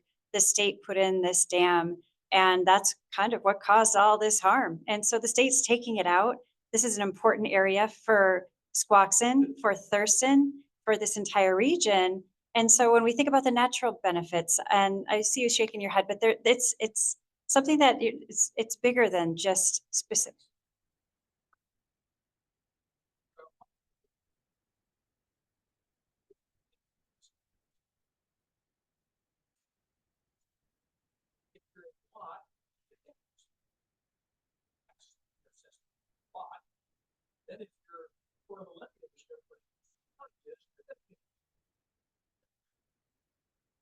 Everybody on that list is taken 2 times tax. This project ought to be all done by the Port of Olympia. Everybody ought to be paying into that 1 time, not 2 or 3 times. That's where you're missing the boat on the ILA. I agree. I love the idea. I love your presentation. I love your enthusiasm. I think your concept, your design, and your project, your EIS is spot on. No disagreement there whatsoever. But unincorporated Thurston County residents, Tumwater City residents, Lot residents, all of them have in common is this double and triple tax for this project because of the ILA. Okay, Tessa, and then maybe Mark, and then maybe we'll move to a next thing. Okay.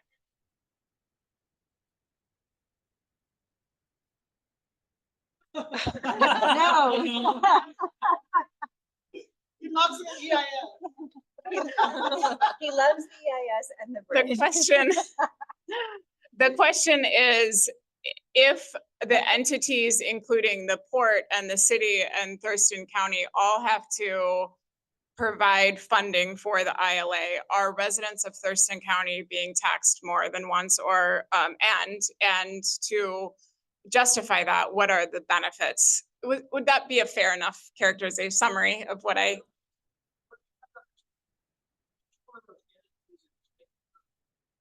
Are going to be taxed somehow, okay? Their costs are going to be assessed, and something's going to be added to their cost. So if you're in unincorporated Thurston County, you can get taxed by Thurston County. And you're also going to get taxed by the Port of Olympia, because everybody is taxed by the Port of Olympia. And the state. Okay? So why are we getting double and triple tax? Put all under the Port of Olympia ILA and raise the Port of Olympia's assessment fee for everybody in Thurston County. And then you get your money without all these danglers, all these additional costs for each individual Tumwater, Olympia, unincorporated Thurston lot, etc. That's the idea. So I think I'm hearing a comment here that we can take and log rather than a question. And the comment is, can this be combined to a single funding source and consolidated to Port of Olympia, or maybe we choose a different name, but to a single funding source? That's the comment that you would like us to hear.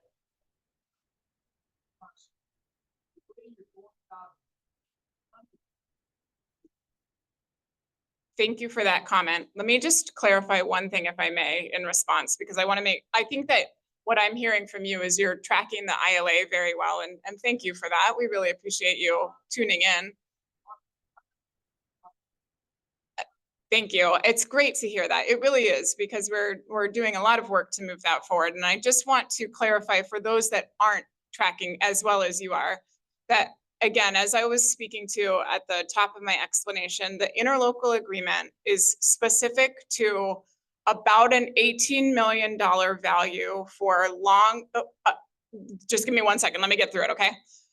The interlocal agreement is specific to an $18 million value that is split across the jurisdictions that are at the table. That is for maintenance dredging in West Bay after construction. The construction costs and the design and permitting that precede that are not part of the interlocal agreement. That is part of the work that Anne is doing to receive funding from the state legislature, from the federal delegation, and through grant money. So when we talk about, and when we're talking about this comment here, it's specific to an $18 million value that's divided by 7 parties, with 12% of that going to Thurston County. And I'm 100% certain on that. So let's,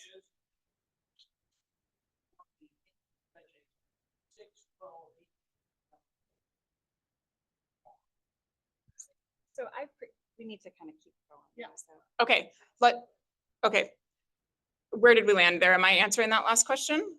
Or, yeah, Later. okay, we can follow up on that. Let's see if we can get through the other comments, and then we'll come back to that. And Mark, did you have one last thing to add, or we've passed? Answers changed. Okay. Okay, we're glad you're here, and thank you. Yes, thank you. Okay. Well, thank you then. good job. All right, I'm going to go to a pretty straightforward question that I think I will answer correctly, and you can tell me if you have an additional answer. But the question is, who will own and maintain Heritage Park after the project completion? How about Marathon Park? Who owns what at the end? So go ahead, Anne. The state currently owns them, and the state will continue to own them. So there is no change of ownership in either of those parks. So. Oh, the Fifth Avenue Bridge, though, I think we've said that a few times. Once we construct the bridge, then that would be over to the city of Olympia to take care of and maintain. Great question. Easy. Okay, I think these next couple of questions are coming to you, Scott Stainer. So the next question is talk about stormwater treatment. There you go. That it? That's it? Okay, let's talk about stormwater treatment in general or about this project. So as you have heard a couple times, there's 70 outfalls that all discharge into the existing lake. There's also all of the bridge infrastructure that we're putting in and the roadway infrastructure we're putting in. So all of those have stormwater implications. So let's start with the bridge and the road. So that will all be collected and treated prior to discharge to any outfall, and that will eventually make its way out into the inlet, but it'll be after treatment has occurred. We'll likely be implementing infiltration techniques to minimize the amount of discharge we're talking about, but we will be taking care of that before it sees the water body. Then there's the 70 outfalls. Surprisingly enough, the state has done so I don't want to say it's not surprising. Surprisingly enough, most of them are covered now. They already have treatment.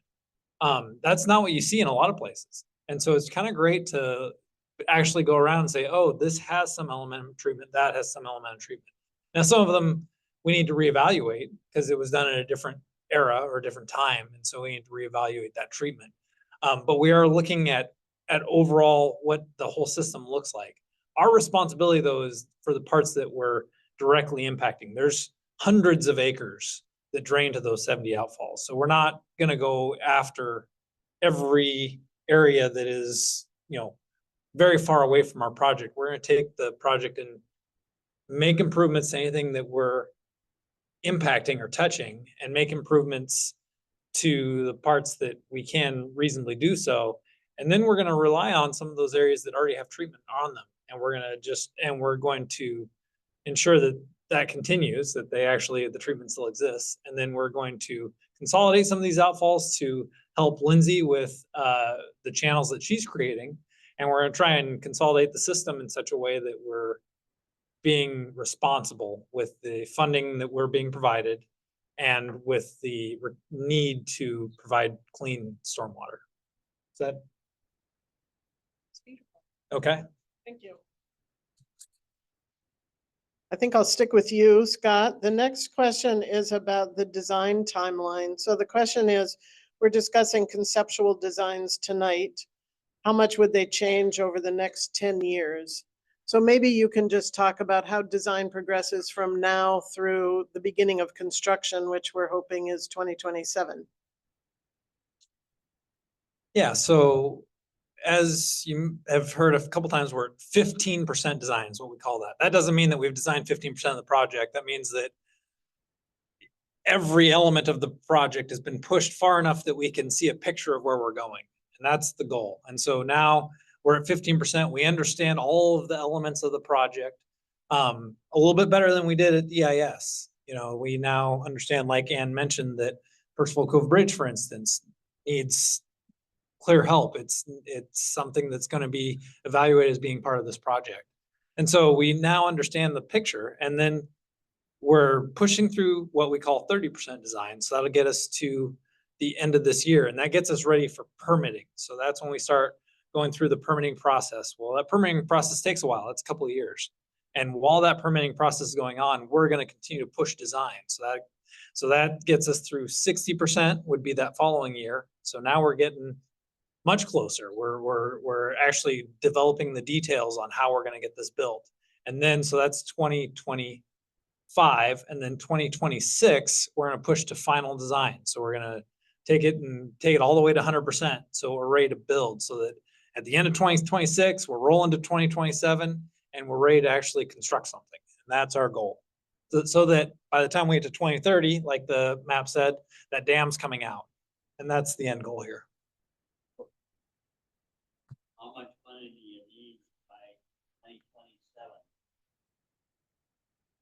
all those targets. So like, how much does it cost to permit or to finalize the design? Is that what we're saying right now? Is that? Yeah. Yeah, so we're talking about approximately 20 million to do that design, which is frankly, it's cheap compared to the cost of the project. Because most projects, if you're gonna talk about like, if you're gonna talk about how much it costs to design a project and permit a project, you're generally talking about 10 to 15% of what it costs to build the project. So if you're thinking about where this is all coming from, that's kind of what we're talking about. And so when we say it's 20 million to get there, we're actually doing pretty good, I'd say. Go ahead, Mark. Yeah, I just say at the, when the job's done, there are things that it will include that we aren't yet thinking about because the design codes are going to change over the next 5 years. And as those codes change, we've got to change with them. There's not much from a vesting standpoint as it relates to stormwater until the project goes to construction. You're complying with current codes. So Department of Ecology's got a new change coming out this year, of which the city of Olympia will probably do some level of adoption to their stormwater code in 2025 that we'll have to adapt to. That will probably happen at least one more time before we go to construction. The-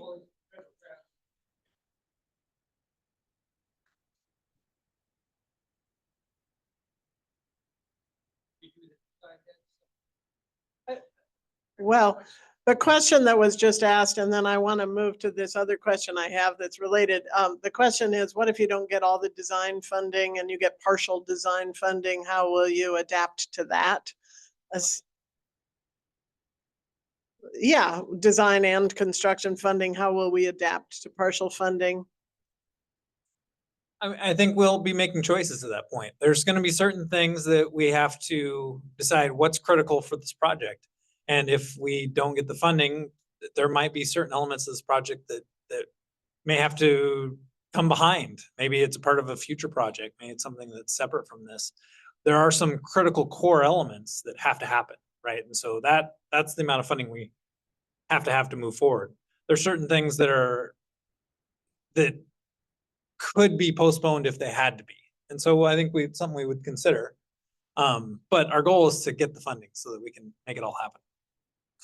The other thing I want to add to this is that starting in 2025, our goal is to begin to get the contractor involved in the final design process using a general contractor, construction management way of procuring and building the project. Because this has such tricky dredging and placement of material that really has a lot to do with the contractor's means and methods for doing that. Having them involved in the final design also really helps us with what we call value engineering, where they can be at the table with the design team to think about how to reduce cost and how to reduce risk throughout that whole process. And so they'll be working with us in 2025 and 2026 to get to that endpoint. It is 8:20 and we have a firm stop in this room at 8:30. I just wanted to let you guys all know that, and you all online will be stopping right at 8:30. And so that gives us 10 minutes. And the next question might be for you, Mark, I'm not sure.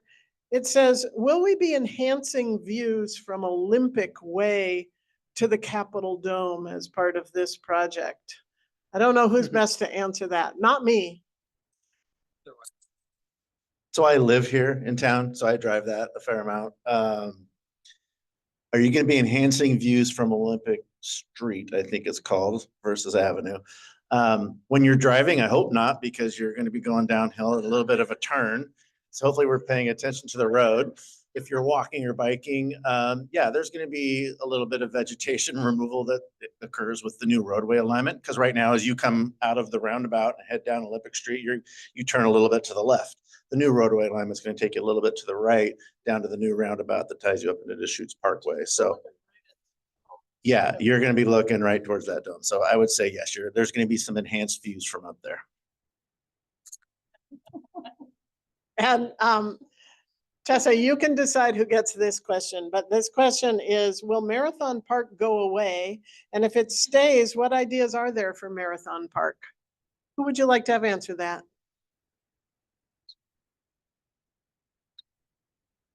I'm just curious if someone wants it to go away. No, it's, we're potentially going to use it as some lay down, but we anticipate that we're going to put the park back how we had it. However, we need to think about kind of like with sea level rise, are there other opportunities that at the Capitol campus, for example, do they want to improve the bathroom? That might not be part of this project, but it might be an opportunity if we are already doing some work in Marathon Park, we could do some enhancements or, help with that at a later date. But the changes that we're looking to do are a water access site, the bathroom, we're not looking to change. That's right. Oh, I was like, you're waving. So, but yeah, we intend to keep the park within our state, so. So I just clarify, lay down as in, that's an area that we will be likely using to do the construction. So that would be an area that we're utilizing to help us to get everything done. And so that means that we have to repair what we impact. And so that'll be a big part of it. And we will, as Scott mentioned, we will use that area for construction access and lay down, but our goal is to make sure that there's continued pedestrian connectivity around the North Basin throughout construction. So we'll figure out a way to route pedestrians safely around that construction access. All right, we're gonna go over here to Kristen, who you guys online can't see, but she's right over there paying most of her attention to you. And Kristen is going to ask some questions from the online folks. Hold on, I'm giving the mic to Kristen. Hi, this is a combo of two questions about roads and parking. So wondering if there is consideration about if 2 lanes is adequate for the Fifth Avenue Bridge, thinking about growth and density in Olympia. And then also with that parking, and it's their thoughts about how with more visitors coming to the area, there will be more parking available, question mark. Back over to Scott Stainer. Kind of fun. So as far as will 2 lanes be sufficient? 2 things that we have going for us on that is first, the city is doing their overall master planning for Fifth Avenue, for Fourth Avenue, for how all the vehicular movements are going right now and how they will be affected moving in the future. So that is something, in some ways, we're being fed. And so we can account for that in our project. We also have the information from the EIS where this was studied as well. And so from both of those sources, what we're learning is that, yeah, it's actually going to be okay as is. The two lanes is going to be sufficient. So that was the first part. Second part was about parking.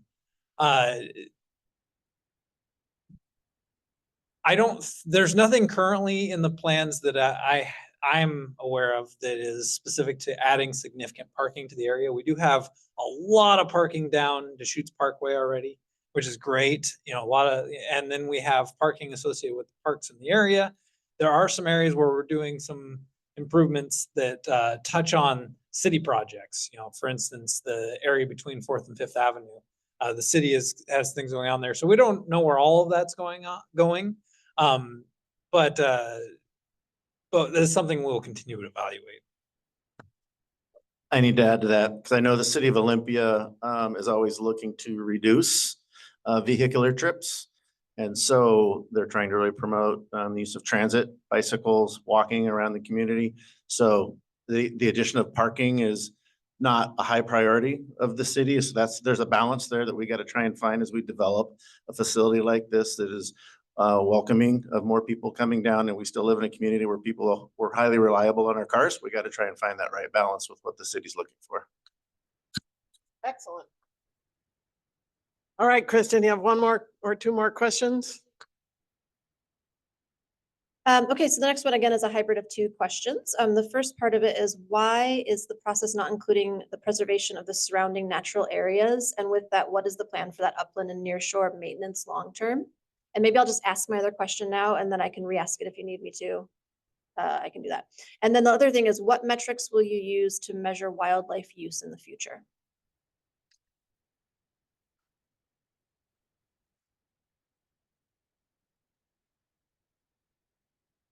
To confirm, Kristen, the first question was about preservation of natural space.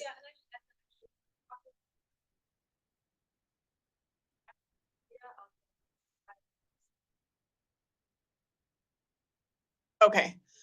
Kristen was adding that specifically, or in addition, thinking about the Percival Cove area and on the east side.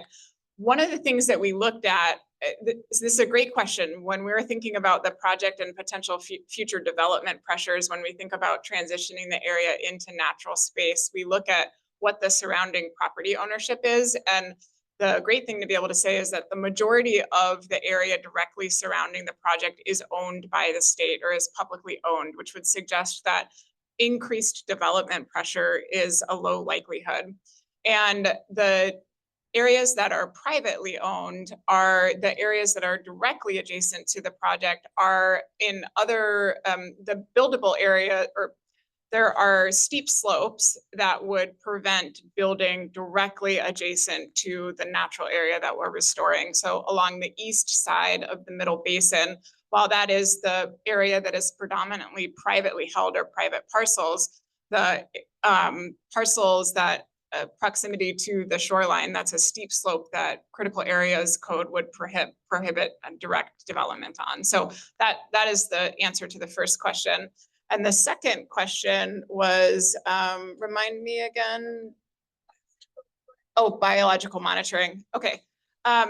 Biological monitoring is something that we work with the regulatory agencies during permitting, environmental permitting. So next year we'll work with them to understand what our monitoring targets will be for plant survivability, for fish return. We'll also include the tribe in those questions. So we don't have the answers to those questions yet because that's a multi-agency effort, and we'll report back when we know more.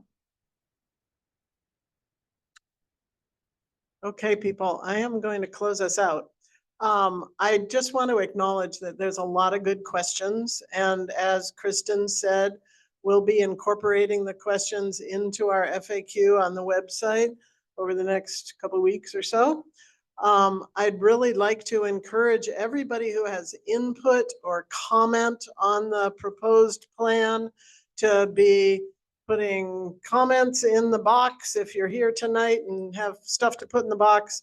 Otherwise, anytime you can email the info@DeschutesEstuaryProject.org.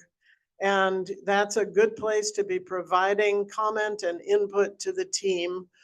Doing that soon really helps us take your comments and your input into consideration as we move now into the next phase of design, the 30% design process that we'll be doing between now and the end of the year. This has been a long meeting, and I really appreciate everybody's attention and patience and lovely behavior. And is there anything you two want to say in closing? I would just say thank you. Thank you for your comments. I mean, we're really taking this seriously. We want to do this right. Your feedback is what's going to really help shape this be to something that's truly special and transformative in the, the area and the region of Olympia. So just thank you for spending some time with us. Keep a lookout for the next time we have a public meeting. And of course, feel free to reach out at any time. So thank you. Have a great night.